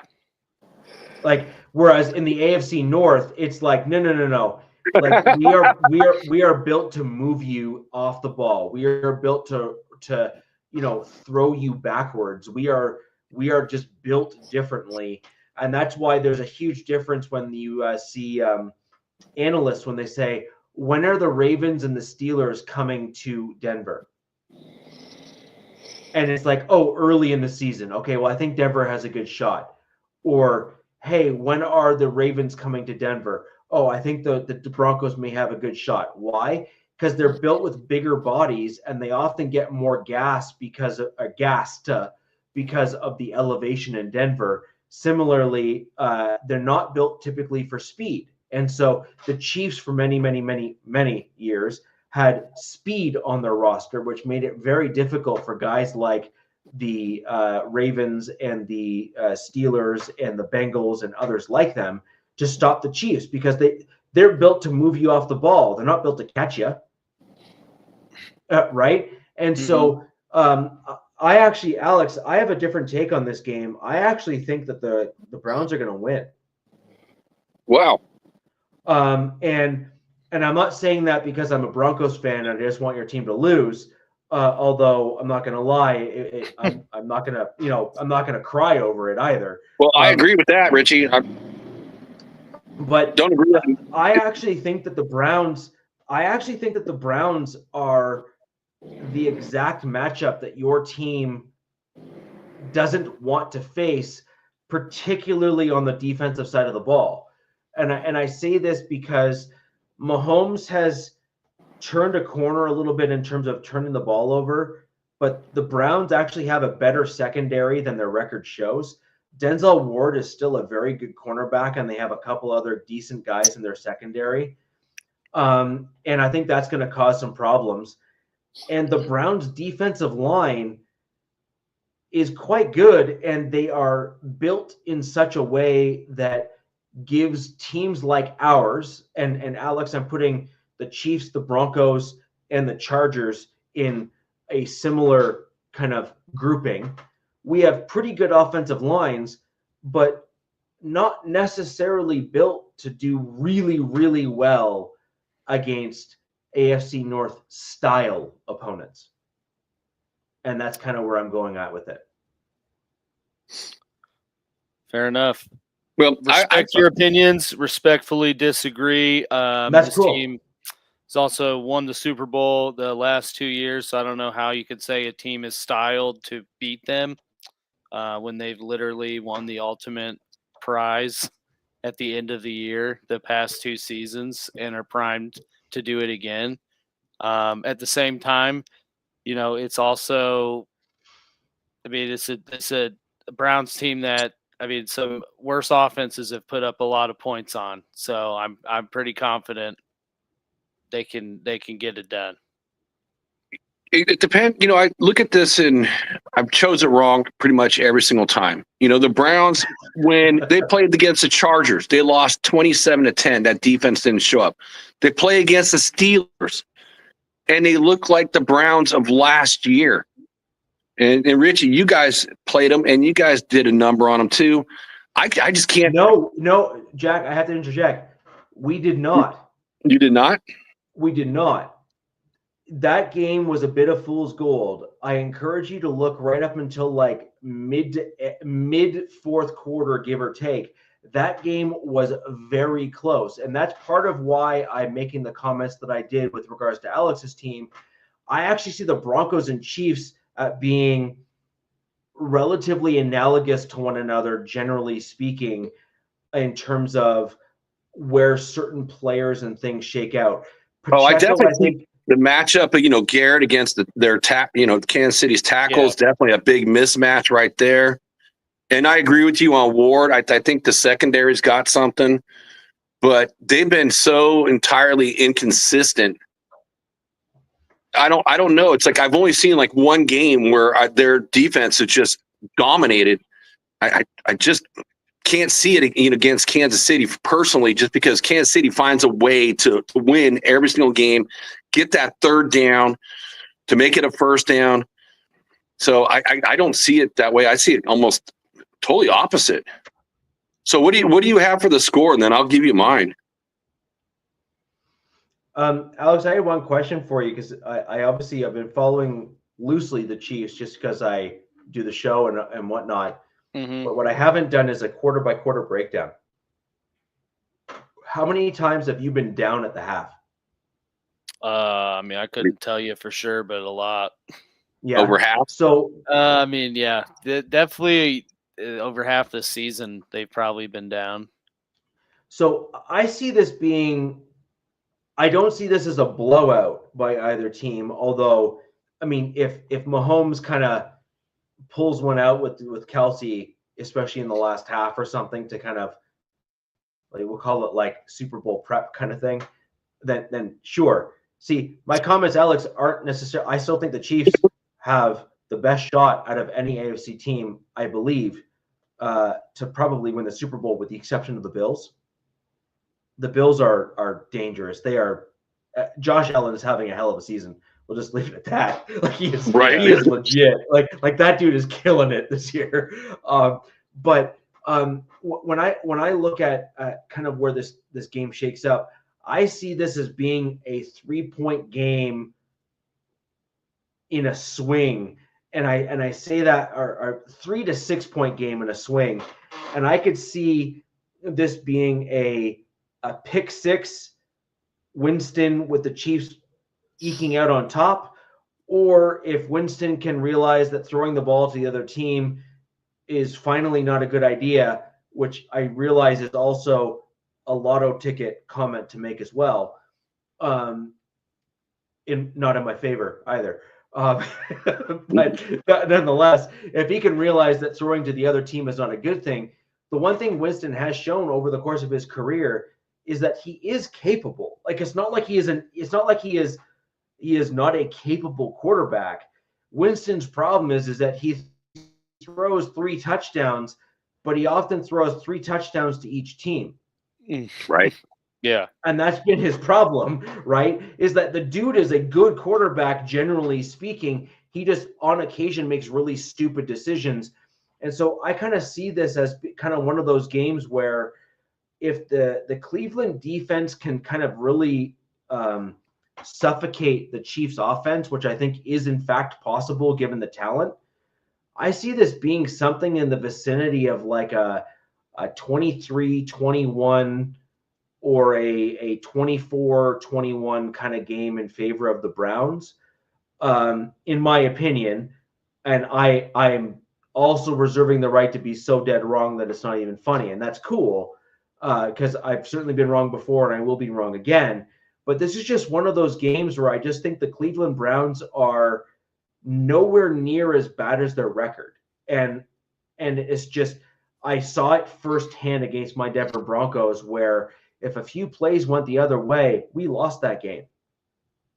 The Browns were a way better team than their record showed, and I just think that it has the potential of being the same. Well, to go off of that, the whole thing with the Browns, yes, it did change with Jameis Winston being there, but I think there's only two teams that have scored less points than the Browns, and there's only like three. I think the Browns on defense are the third worst in the amount of points they've given up this year, and at a 3-10 record, I just don't even see this being competitive. I just don't see the Browns coming anywhere close against KC. I see this as a pure blowout. I mean, I got the score 30-12. That's how bad I see this game. I like that. No, yeah, I don't think it's going to be. I feel like we do this every week. You got to blow out. Richie has the other team winning closely, and I have the Chiefs winning closely, which has happened 12 times this season that they win closely. I do think that this is a game we ultimately do see them finally cover the spread, and I think that they do win by more than 2 to 3 points. What is the spread? 4. That's it? Really, only 4? Wow. Yeah, I mean, it's like, yeah, it's and the other component is Nick Chubb. He's played 4 or 5 weeks now, but he's I've seen him slowly improving as the season progresses and he gets back into it. So that could be a factor where he just goes off and changes things. But I mean, at the end of the day, the Chiefs have consistently found a way to win games and keep them in the game if it's up to the end. So that is why I'm confident that they will win. But I don't know. I mean, I would like for them to cover the spread and win by more than a close margin. So with that, I'm going to predict, I'm going to say 24-13. That's just because, I mean, I think it'll still be low scoring. They haven't really opened the floodgates offensively on the scoreboard.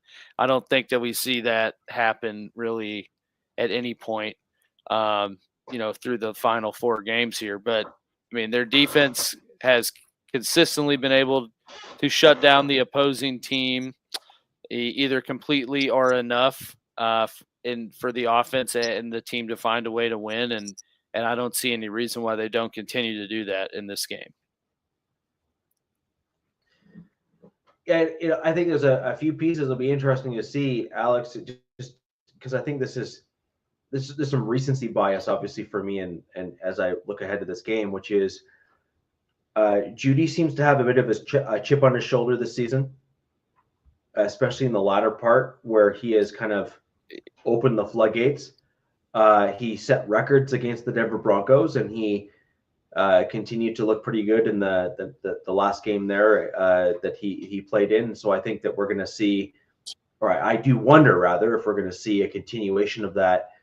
And if we do see that, I mean, then that could obviously be some interesting or demand or command, however you want to look at it, some defensive changes for your Chiefs.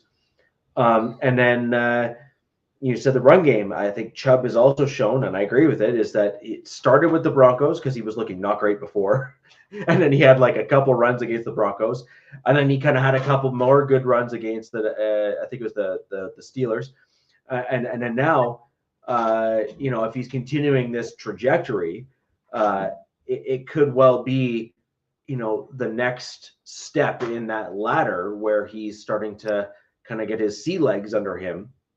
so to speak, where that could really cause some fits because the Browns have been either one-dimensional or no-dimensional offensively for a good portion of the season.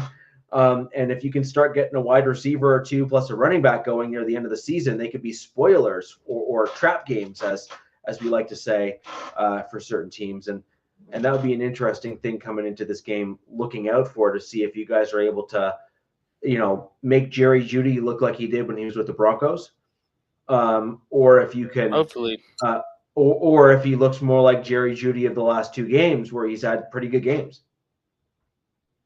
or against my Broncos, an excellent game. Yeah. Oh my God, he had an unbelievable game. He game. He saved that game just for you, Ricky. What? One for Denver. Yeah. So Yeah, I think it'll be very, very interesting. And then the other thing that Jerry Jeudy does have, Alex, and this is undeniable, is he's got experience playing against the Chiefs. That is true. Right? Which is, a unique really only did anything in one game, but it's not at Arrowhead. So I was going to say, Jerry Jeudy hasn't done a lot against the AFC West. Scored a touchdown, I think in the game at Arrowhead, like before half. That was about it. But I'm not saying he's done well. I'm saying he's got experience. There is a difference. You're right. Yeah, no, I know. But yeah, Jerry Jeudy went off. I mean, you're talking 9 receptions, 235 yards, and I think a score. That was personal for him, no doubt. Yeah, that is huge. Yeah. So, I think it'll be an interesting game. I think it'll be definitely one that I'd like to watch if I can. The Chiefs versus Browns. I think it'll be a really good game to watch. I really do. I'm going to move on to my Broncos, and we'll jump into that real quick. This is a pretty big game. This is a very big game because the Colts are in that unique group that actually has a chance still. They are an ascending team, generally speaking. And if the Broncos lose to the Colts, it kind of brings the Broncos down and the Colts up, and they're just it just makes the playoff picture that much more interesting as we approach, the last 4 games of the season. Now, as it stands right now, the Broncos are the favorites to win the game. Our defense has shown that we have the ability to overcome adversity, as we showed versus the Cleveland Browns, even with Jerry Jeudy giving us fits on defense with the 235-yard one-score game for a single receiver. And I think that we match up slightly better against the Colts than we did against the Browns in terms of style. I'm not necessarily saying in terms of personnel, because I think there's some arguments to be made that the Colts have some personnel that would arguably match up well against us. But I do think stylistically, I think the Broncos match up well against the Colts. And I think that we're in a good spot there. I do have my Broncos winning this game. I do think this is going to be a defensive and offensive game where I think Bo Nix is going to start doing some things against the Colts that will continue to show his progression and steps forward. We've seen that almost every game now since the Ravens game, where Bo Nix has kind of gotten better notably. Like it has been something that you can visually see on film, even in the game film on TV, where Bo Nix has just done better. Like he has just simply done better. And I think we're going to see more of that in this game here. So I have my Broncos winning. I think we're going to see a rushing game starting to come back, because I think Sean Payton's going to try to force that. I think he's going to try to force time of possession. I think he's going to try to grind this game for the Denver Broncos to get us prepped as we get into the later part of the season. You can't be throwing the ball over the field as you get into the colder weather. It just doesn't work that well. It can, but you need to be able to do both things, and the Broncos have struggled in the run game, so I think there's going to be some changes in that regard. my initial prediction is that we're going to start seeing flanking tight ends to allow that run game to work, where you're going to see the Broncos traditionally in most of our games have stacked tight ends on one side of the line, so either on the right or on the left. I think you're going to see tight ends on either side of our tackles now as we get later into the year to allow for that max protection. And then we will break out and cross the tight end across that middle section of the field for that short crosser as an outlet for Bo Nix. Keep in mind, my Denver Broncos are coming off a bye week where we had the ability to practice these sorts of things and really get them in good working order. So I suspect to see stuff like that for my Denver Broncos in this game.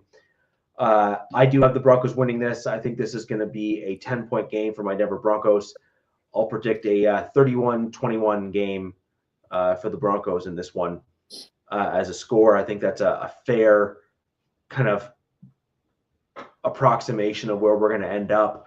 Although, given how Bo Nix has been able to score in recent games, especially the last 2-3 games, it is possible that this game could end up more than 10 points if Bo Nix is able to keep controlled and show that a bye week isn't going to throw him off. I can see that. So the question for you, Richie, is Riley Moss, is he going to play this game? He's out. Yeah. So it could be the other interesting thing, I mean, obviously playoff implications on the line for both, and both are coming off a bye. So that's going to be interesting in that they've each had an extra week to prepare for this game. And, I think Broncos definitely have the edge on defense. I think that Denver does win, as much as I really wanted to pivot and overly explain why I think Indy would win. I just can't think of any reason. But I think the ultimate deciding factor will be, we essentially have two young, inexperienced QBs, and which one rises to the moment more. I'm not saying that either one, I don't think Anthony Richardson has to go out there and win the game for the Colts, just like I don't think Bo Nix has to go out there and win the game for Denver, but you have to expect that, both of these D coordinators with 2 weeks of time have a lot of plans they plan, things they plan to throw at these QBs, and which one is going to make either less mistakes or the last mistake to swing the game. But that being said, I think that Denver wins this one. My score is I could say 22-16 or just something crazy like that. But I think that they do win just as their defense, and being home. I think they get the edge there. You took a lot of the words out of my mouth there, Alex. It's both teams off bye weeks. Both teams are fighting for their lives. Yeah, this isn't. If Indy loses this game, they're out. They're out. But, I look at it. I agree. I think Denver's got a better defense. And that's why I was asking about Riley Moss, because, he's a good cornerback. And you got Richardson, who, again, takes a play off, gets benched, and now he's coming back. He's actually playing a little better ball. I think he kind of learned his lesson. You don't play plays off in the NFL. But I just look at the talent as a whole. Except for maybe running back, the running back they have in Indy and a wide receiver. I just think Denver stacks up well against Indy. And I don't know what the spread was, but I see Denver beating them pretty well. And again, you're at home, you're at Mile High, the air's thin. So how much? 4-point favorite. Yeah, another 4-pointer. Well, I don't see it as a Denver 4-point just win. I got Denver going 27-19. I really think that they're going to do a number on Indy. I just think the cards are stacked against them. And I think, Denver's got a momentum going that, that not everybody's got. Indy doesn't have that same thing. You have a very similar score to what I had, Jack. You just had a lower scoring game. And that could well take place as well, where this is Bo Nix's first bye week ever. Who knows? We'll get a bunch of snow, right? One never knows. It's not only that; it's that this is Bo Nix's first bye week, having to deal with the time off and the break and the all that kind of stuff. What we often forget is a rookie quarterback is dealing with things for the first time regularly, right? And so Bo Nix has had the benefit of a constant season up until this point, where he's able to stay in a momentum. He's able to stay in a rhythm. And there is a legitimate question or concern that kind of Alex hinted at, which is kind of a more lower scoring game, which is if Bo doesn't keep in that mode, then it could be a lower scoring game. I think the benefit that Bo has, and this is where I'm at, and Jack, I think you're probably similarly minded, which is I don't think Sean Payton's going to let him. I don't think so either. It's like I just don't think so. He's been soaking up Sean Payton's knowledge, and it's been improving week in and week out. And now I look at it, it's like you give a kid like this 2 weeks to soak up versus one team. Again, both teams are going to be on even par with that. But for a young kid like him, I just think he learns quick. I don't think Richardson learns as fast as Bo. So, advantage Denver right there. Richardson's definitely the more raw quarterback of the two. Right, more athletic, but raw. Yeah. Like dude has an arm and is a freak athlete, but I don't think has the experience of reading in the pocket and analyzing that quite as well as Bo Nix does. Because you also, the other thing with Bo Nix is like he was he's 24 now, like he was a 4-year starter in college. We had a lot of reps. Yeah, he has all that. Anthony Richardson played 1 year, and he didn't even play the full season. Right. So, but I think look at Trey Lance. That's a great example. Exactly. If you're going to do that, athletic quarterback, it's going to take time to learn. Yeah, Trey Lance, I think, benefited just from the fact that it was COVID. So it was like he couldn't play a season. He just, it was just perfect. It was a perfect storm for him, as evidenced by the fact where he's at today. he had a bit of he had the ability to have some blinders on. Yeah. Which I think helped someone like him. I think Richardson has the misfortune of a franchise that's gone through some turmoil and is trying to get back on their feet and really is trying to get back to that stable stage or state where they were at when Manning was there. They've been up and down pretty heavy there in Indy, where they've had great seasons and poor seasons. Mm-hmm. They've never really been able to level off at any point to kind of get themselves that foundational component like the Chiefs have had or others, where they're able to bounce back from that and kind of use it as a springboard. So it'll be an interesting thing. I just don't think that this is a game. I just think the Broncos have better coaching. I think the defensive side is better coached. I think the offensive side is better coached. And I think that the young quarterback that I have on my Denver Broncos has shown that despite bye weeks, etc., I think that he has the mental fortitude to pull himself out and do the thing. I think that the Colts have shown that they've had games this year where they do bad things and, et cetera, and the mental math there just ain't mathing, right? I think they've shown the ability to struggle in those circumstances where my Denver Broncos have kind of really, jumped up and done the thing. So, Jack, I'm going to throw over to you and talk about your Raiders. I think we've all given our score predictions. Jack, you and I are basically between 9 and 10 points or so. And then, Alex, I think you had us at like a 5-6 point kind of deal, kind of generally speaking. Yeah. But, you had the wonkiest score out of all of us in terms of like 16-22 or something like that. No, I had, KC winning 30-12. I just see it as a blowout. I really do. Yeah. For the first. No, I meant the Broncos game. It's the first blowout that I've called all season, but I just just can't see that for Cleveland. Hey, So I'm here Mike's for that, man. So Jack, let's I'm giving it to you. discuss your game, and we will end the show after we. We got to try to call the Chargers. See what the Chargers. Easy if you want to post the teams, and then we can throw that out there at the end. Well, let's do that at the very end. DZ, I want you to go ahead and post your take on the Chargers, but we're going to talk about the Raiders now, and then we'll kind of cover the Chargers at the end of the show to kind of give some context there. So my Raiders are up against Atlanta. So Atlanta started off the season hot. They started off 6-3. They've lost the last 3 games, and they've been losing bad. So Atlanta's defense hasn't done much.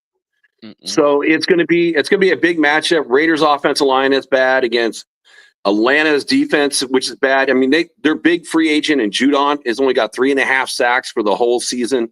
Atlanta's secondary is suspect.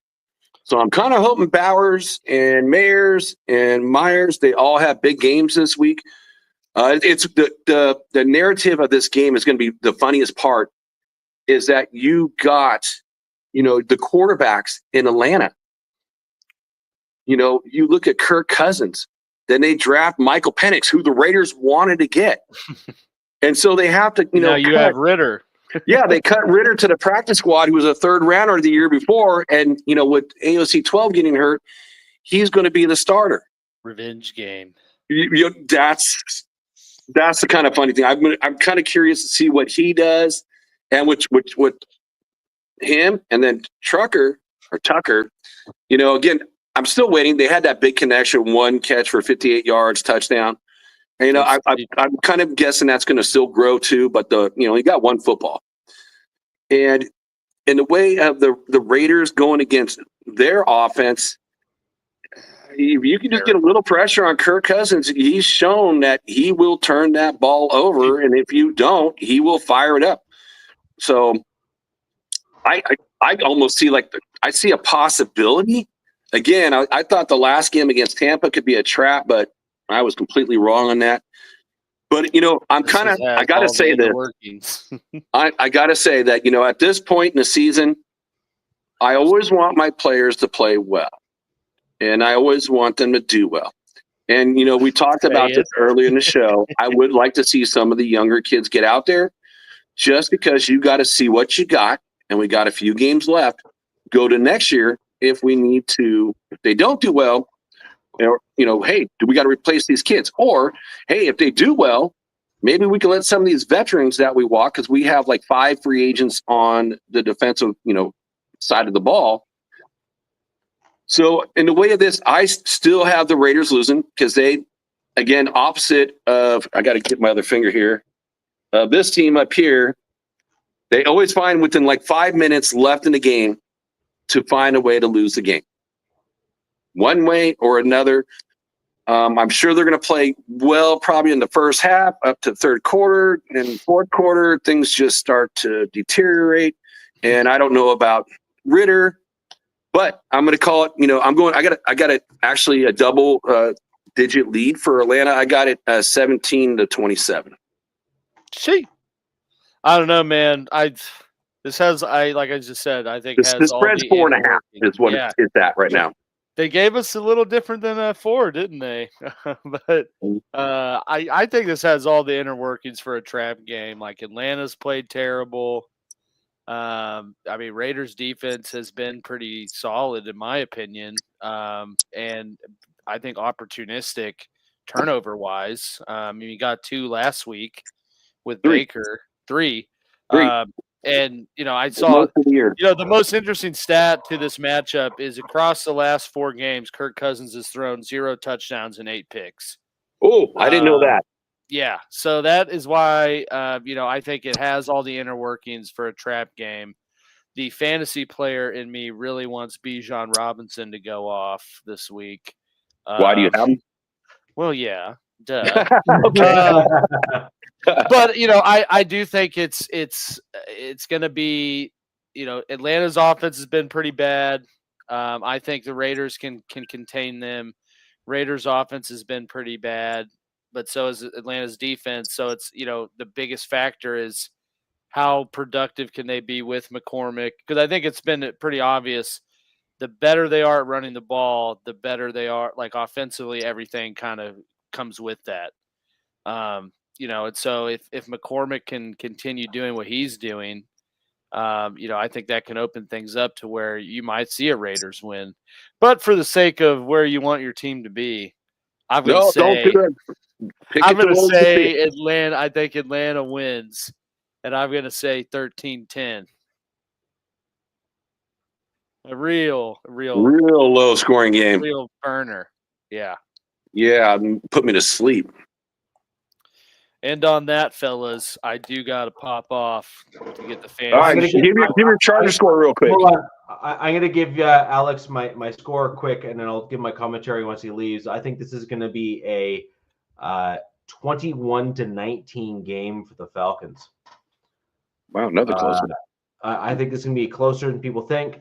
I'm looking at the Raiders score. You've had 19 points against my Denver Broncos. You've had 19 points against the Dolphins, and 17 points against the Chiefs in succession there. So I'm just going to go with 19 and just say that that's what you've been able to score so far in the last 2 games.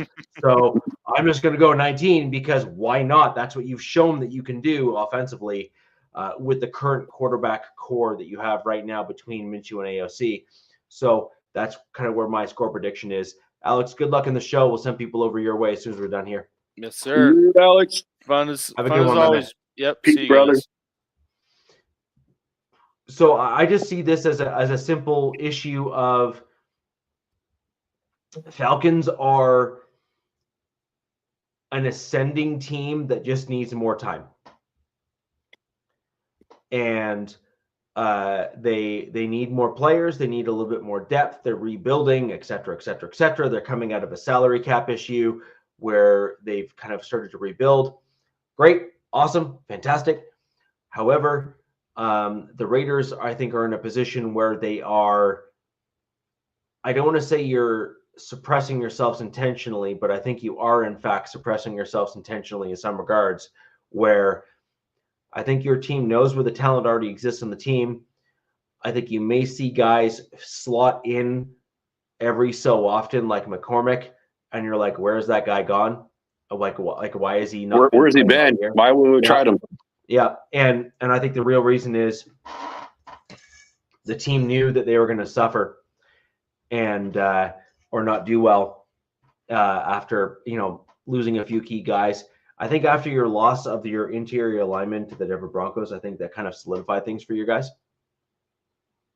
And I think that kind of caused some grief. You think you're talking about Andre James, the center before JPJ took over for him?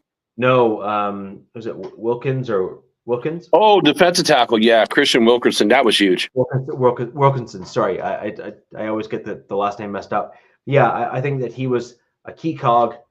But again, that kind of showcases what my Denver Broncos have gone through a couple of years now, which is weak depth in terms of key positions on the defensive and offensive line. And so when you lose a guy, it shouldn't be the reason, it should be a reason, right? Yeah, and so the problem is that you guys right now are losing guys and it's the reason. Well, yeah, we lost too many guys. I mean, it's still the same defensive tackles without Christian Wilkerson that we had last year, but you're losing you're losing your number 2 defensive end, your number 1 strong safety, your outside linebacker missed 5 games in the way of Diablo, but he is back now, and then other players have just been in and out of the defense for the whole year, and they've done their part. They really have done their part. It's the offense that has not done their part whatsoever. Let it be schematically, playing, coming off an injury like Miller, who's by far the stalwart of the team, and he gave up, I can't tell you how many sacks in the beginning of the year. He's kind of settled down now that he's healthy, but yeah, there's the cohesion on this team. It's like, and plus Zamir White, like I said, he's gone for the rest of the year. I mean, he was your starter.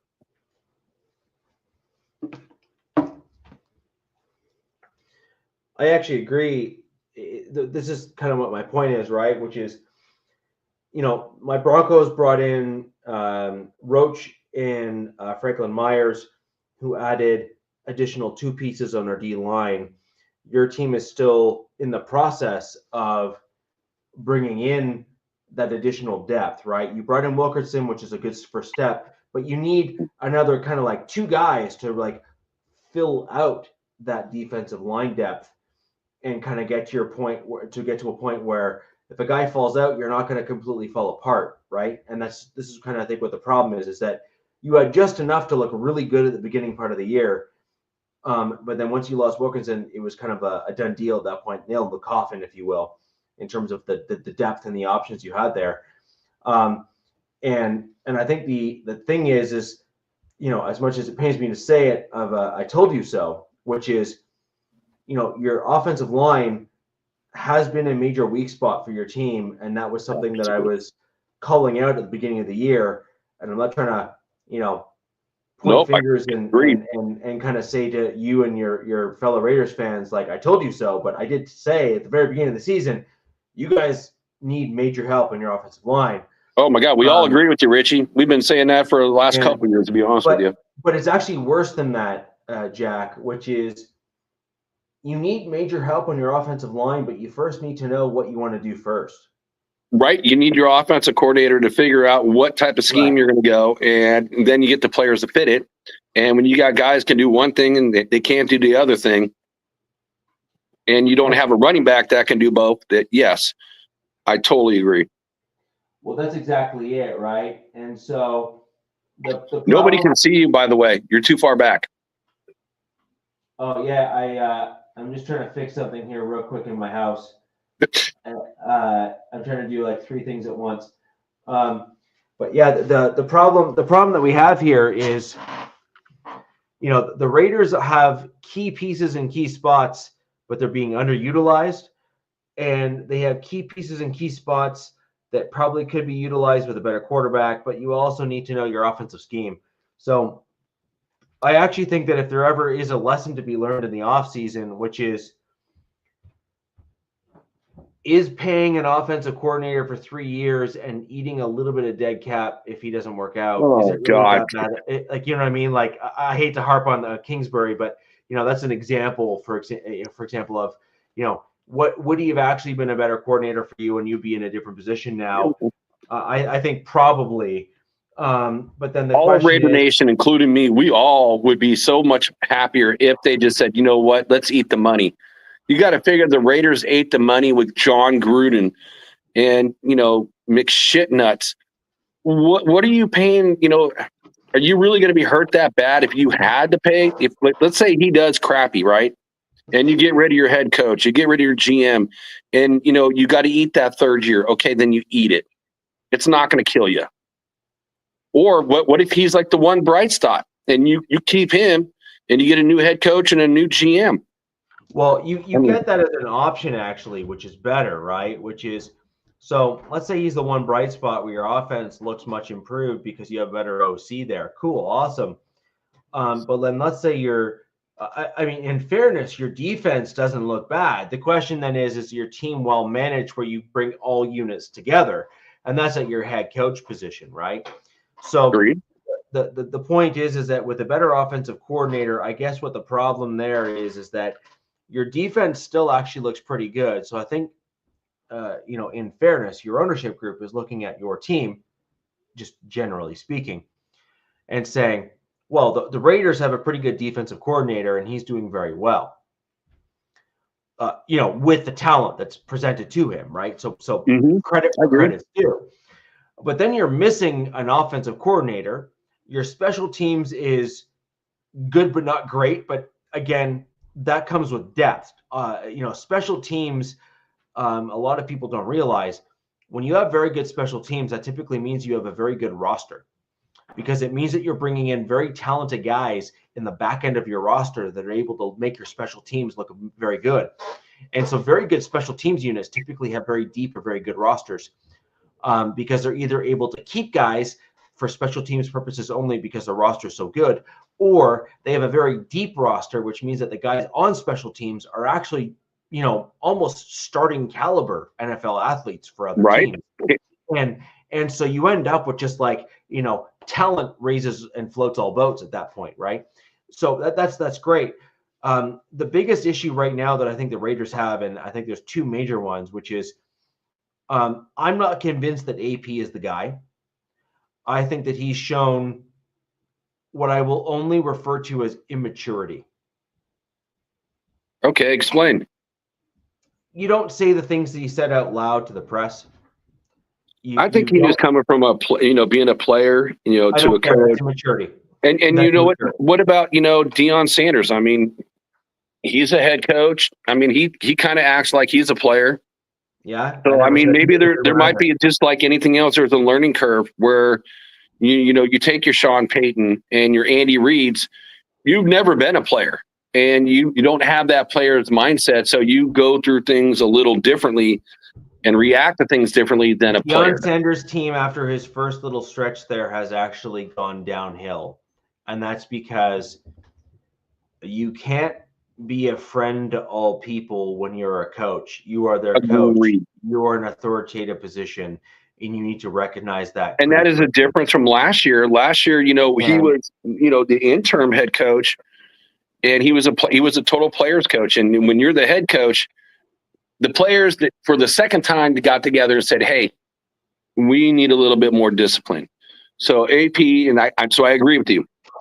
Well, he needs to get more of that discipline with Dennison. He can still be a players coach, but you got to do it more, not from being the linebackers coach, but who doesn't have the power of anything else except for linebackers, to where you're controlling the whole team.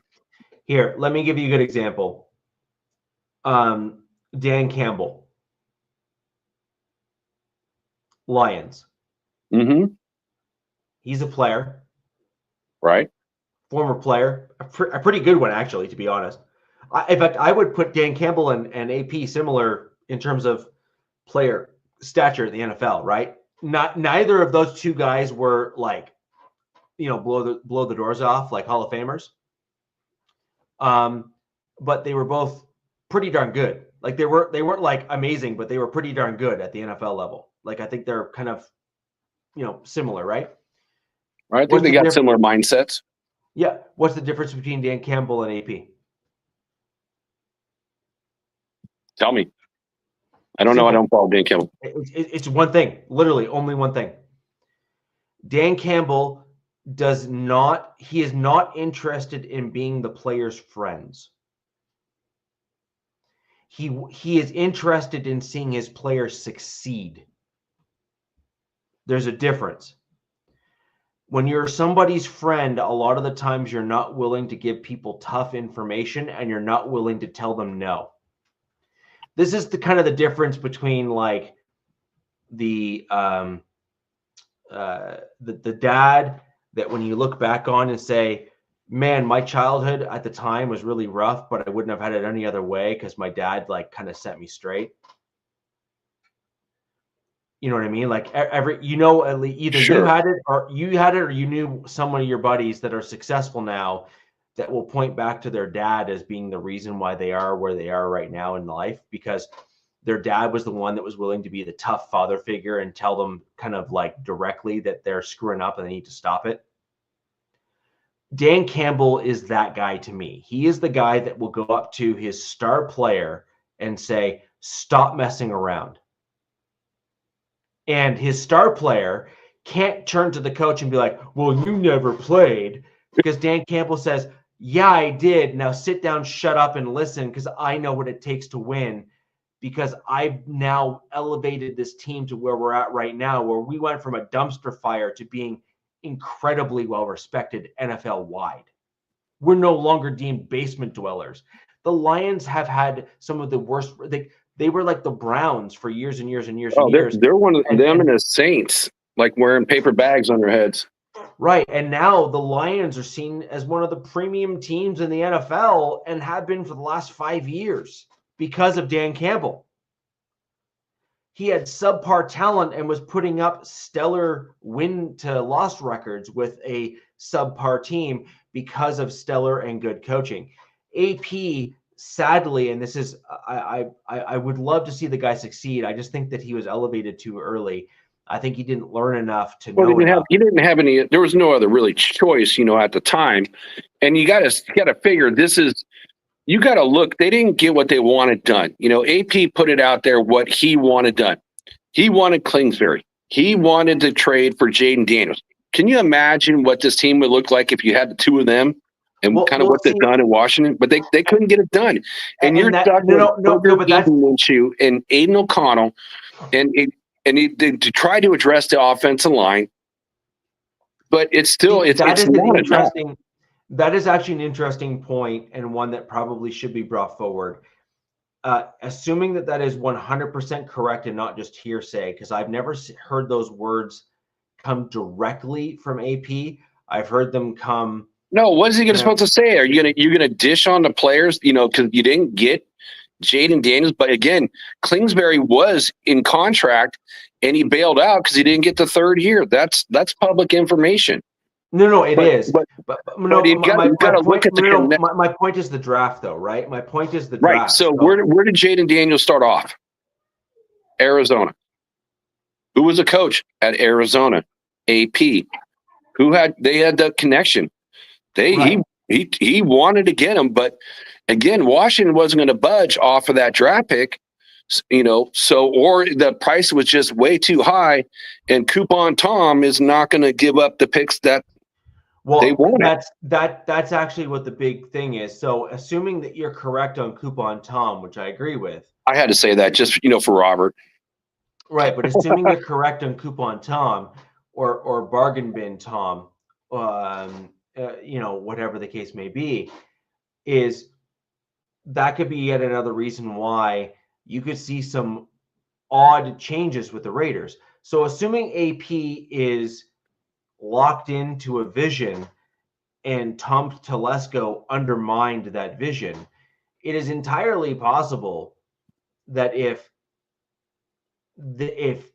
AP's vision in hindsight is looking like a genius move, that he could be back next season and that AP could just be playing along with organizational direction to get another quarterback to allow your team to look more competitive next season as a result. And if that's the case, then I actually think that Bailey is more likely to be your GM than Tom Telesco.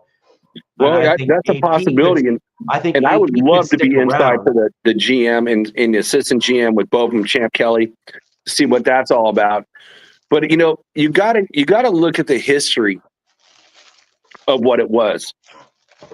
When we go back and you had what's his name when Gruden got fired, and then their great special teams coach took over, had a great run. They let him go, and the team was mad that they let an insider go. They hire McShitnuts.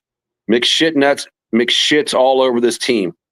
Then you get AP. AP goes 5-4, and then you got your players, like your top player, even like Max Crosby, reaching out and saying, "Hey, we want him back. You guys have made this mistake before. You went outside the organization. You hired, McDaniels. We sucked ass under McDaniels." So they keep AP because the players are asking Mark to keep him, and they made that mistake before. And who's going to ever know that when you don't sign Kingsbury, you get one of the worst offensive coordinators in the entire league? I mean, Scott Turner, over the last couple weeks coming in, maybe that's not his playbook. Maybe he sprinkles something in, but he looks a whole lot better than Gonsby. And that is just a pure fact. So you almost, again, the season's done. So it's like, you got to look at it. If you're not going to hire, AP back, which, he probably will. There's a lot of people on the fence. Then I think you're kind of looking more at, again, another linebacker. I forgot his name right now, but the Titans head coach previously. Vrabel. Yeah, I think Vrabel. Tom Brady teammate. Tom Brady's an owner. Tom Brady's going to have some influence. So out of any other coach that I think that would be out there, I think that would be the one other head coach or potential candidate for head coach that the Raiders could look at. He's a proven winner. He is a proven winner. And again, I can't argue with that. Brian Flores is another guy that you cannot underestimate as well. He comes from that general world as well. He had a solid record with Miami before he was forced out because he didn't like the shenanigans that were going on with the owner. And he's another option, right, where he could be brought in and he could be put in a position with the Raiders as well. He'd be an excellent head coach candidate, in my opinion. I think he was sold short given what he was able to show with the Dolphins. They were looking pretty solid there for a while. I just think that with an owner that's willing to give them a 3 to 4 year vision to play out.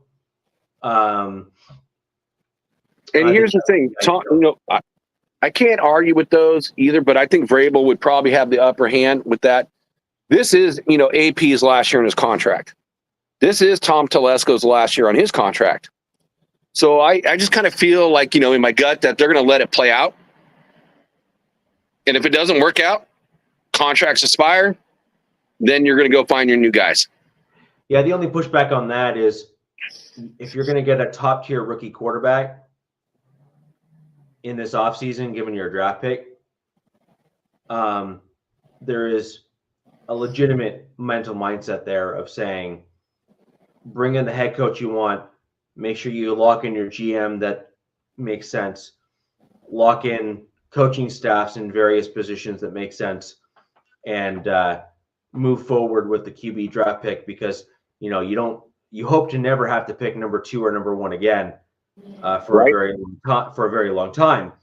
And so as a result of that, you want to. Do you think though Vrabel?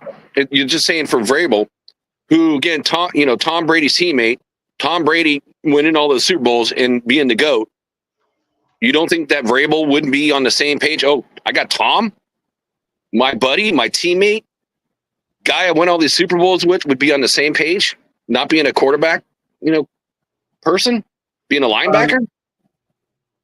I think Vrabel has certainly proven himself better than, say, AP has. I think Vrabel has also proven himself more to be, we'll say, more disciplined.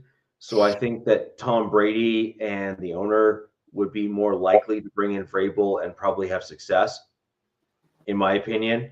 I also think that Vrabel's approach is more fitting and has better sustainability in today's NFL, which is big bodies, more physical game, toughness, et cetera, which I think Max Crosby would be like, yes, please give me some more, because that's his MO. And so I think you already have a few guys on your team that would buy into that mentality and mental mindset for sure. But the question is whether or not your owner is willing to take the heat with the players to change coaches like 3 times in 3 years, basically, right? Right. And that's why another reason why, just based on what I brought up, I think that AP, they're going to ride out, his contract and they'll reevaluate then. But I actually think that just given where you're picking the season, that you need to either own the AP head coach for like 2 to 3 seasons, given where you're picking, or you need to move on and completely reset the board and go from there, simply because, picking 1 or 2, depending where you're at, you're getting a quarterback. Sorry, it is. It is what it is. What it is. It is what it is. And you got to simply own it, right? Anyways, I want to quickly touch on the Buccaneers and the Chargers. I have the Buccaneers beating the Chargers. What do you got for the score? I have this being a very close game. I think this is going to be one of those kind of weird, wonky things where it's going to be something to the effect of like a, we'll call it like a 19-16 or like a 21-19 type game where offensive is going to be at a premium. But I think that the Chargers injuries and the fact that they are coming off they're coming off a Ravens team that kind of hurt them in a very literal sense, in the fact that they got physically injured in that game with Herbert and some other guys. So he's got ankle, he's got a hip. I don't know what the status. I wish, Robert was here, or DZ, if posted. And I don't know what's going on with Ladd, if he's going to come back, this week. So, I mean, those are some key. Your quarterback's always your key player, but that's their number one wide receiver too. It is. You're dealing with the Buccaneers that have a decent defense. They're not great. They're not awful. They got a top 10 offense. But that's what I'm saying. They got a very good offense, and the Chargers have a very good defense. So you're talking strength versus strength. And then the question is that, the Chargers, while they've been able to put up points, or they did put up points against the Ravens, all that did is just showcase that the Ravens didn't have a great secondary, which we all knew. The Buccaneers, however, they have a reasonable line. They're kind of average across the board, which is almost better than the Ravens. Plus, they have a better offense, and this really has the potential at being another game that the Chargers could potentially get more injured, because the Buccaneers have a decent defense, and also where they could try to push themselves to try to keep themselves competitive and end up hurting themselves in the long run, kind of like short-term gain but long-term pain in terms of an option of the game. My guess, and this is an educated one, but the Buccaneers are a pretty good team. They've shown that they've been able to be competitive this year. Yeah, they have some room to grow, but Baker Mayfield has certainly shown that he is deserving of. Baker's just turned his career around. I mean, it's kind of like we talked about those quarterbacks. Again, you throw them out there too soon, or keep them back, and again, over the years they just develop. They just grow into that person. I think Baker is a deciding factor in this game. I think, again, the top 10 offense, they do have a good offensive line. Christian Wirfs is a beast. I mean, he's a big man. I mean, he's a real big man. And their running back, White, that rookie, is no joke. I mean, he is seriously, I brought it up earlier, he has contention to be like, when they start talking about rookies of the year, he's definitely in that top 10 in that conversation. Again, with Herbert, ankle and hip injury. J.K. Dobbins, I don't know if he's playing at all or if he's gone. Is he on IR? I don't know. He's not on IR. I just think he's coming back. So I just really think that the Chargers, their injuries are stacked up, and injuries will deteriorate a team. And I don't see the same type of injuries right now, except for Godwin, except on the Bucs. I got it as a close game as well, and I agree with you, Richie. I don't see the Chargers winning this one. Actually, I have it as a close score, and I have it just because they got a good offense. Chargers got defense. I see it in the low 20s, so I'm going to say 24 to Tampa, 20 Chargers. Yeah, that's kind of basically roughly where I had it. I think it'd be a slightly lower scoring game than that, just because I think the Chargers are still well coached, but we are effectively in lockstep there as well. DZ, I didn't see your score prediction, but if you can leave that below in the chat, that would be awesome. That would certainly kind of give us your thoughts as well. And hoping Robert will message us and get us some information on his Chargers as well. Maybe even after the fact, you can leave a comment down below in the video. But that'll do it for the show, because it's just the two of us now. And we'll circle back. Alex, let's give it what Alex gave a score right after he left. He's got the Chargers winning exact opposite. Wow, the exact opposite. No, almost just 1 point up. 24 Chargers, 21 Bucks. So he's looking at this as a close game nonetheless, although he thinks the Chargers will kind of just eke past the Bucks. I just don't think so. I think when your quarterback's injured and you have a good team and a good offense, I think that we're in a spot of the year where that can make a big difference, and the Chargers are, while they're in a fight for their lives in terms of the playoffs to stay in it, I think that they're in a rough spot right now, in my opinion. So anyways, that'll do it for the show. That calls kind of the three of us that were here tonight, and we'll pull in some additional Chargers information and stuff for you guys, hopefully next show. If you have any questions, leave them down below, and we will answer them to the best of our ability. And if you have any other topics that you'd like us to discuss in next show, also leave them below in comments, and we will go from there. What are your guys' thoughts on the scores for the various games for the AFC West? Leave those comments down below, or reach out to us on X. I can be found at Rich A on X, and you can catch it at the real Alex Gibbons and get him on X there as well. Until next week, guys, where the West Side is the best side. Peace. Fast lane when I pass in the street, bag of money in the passenger seat. Tempo's been asking for me on the road from the west to the east. Way up, I might never come down, cause the coast's racking up the flight miles. So high, I might never come down, so what, this is my lifestyle. Wait a minute,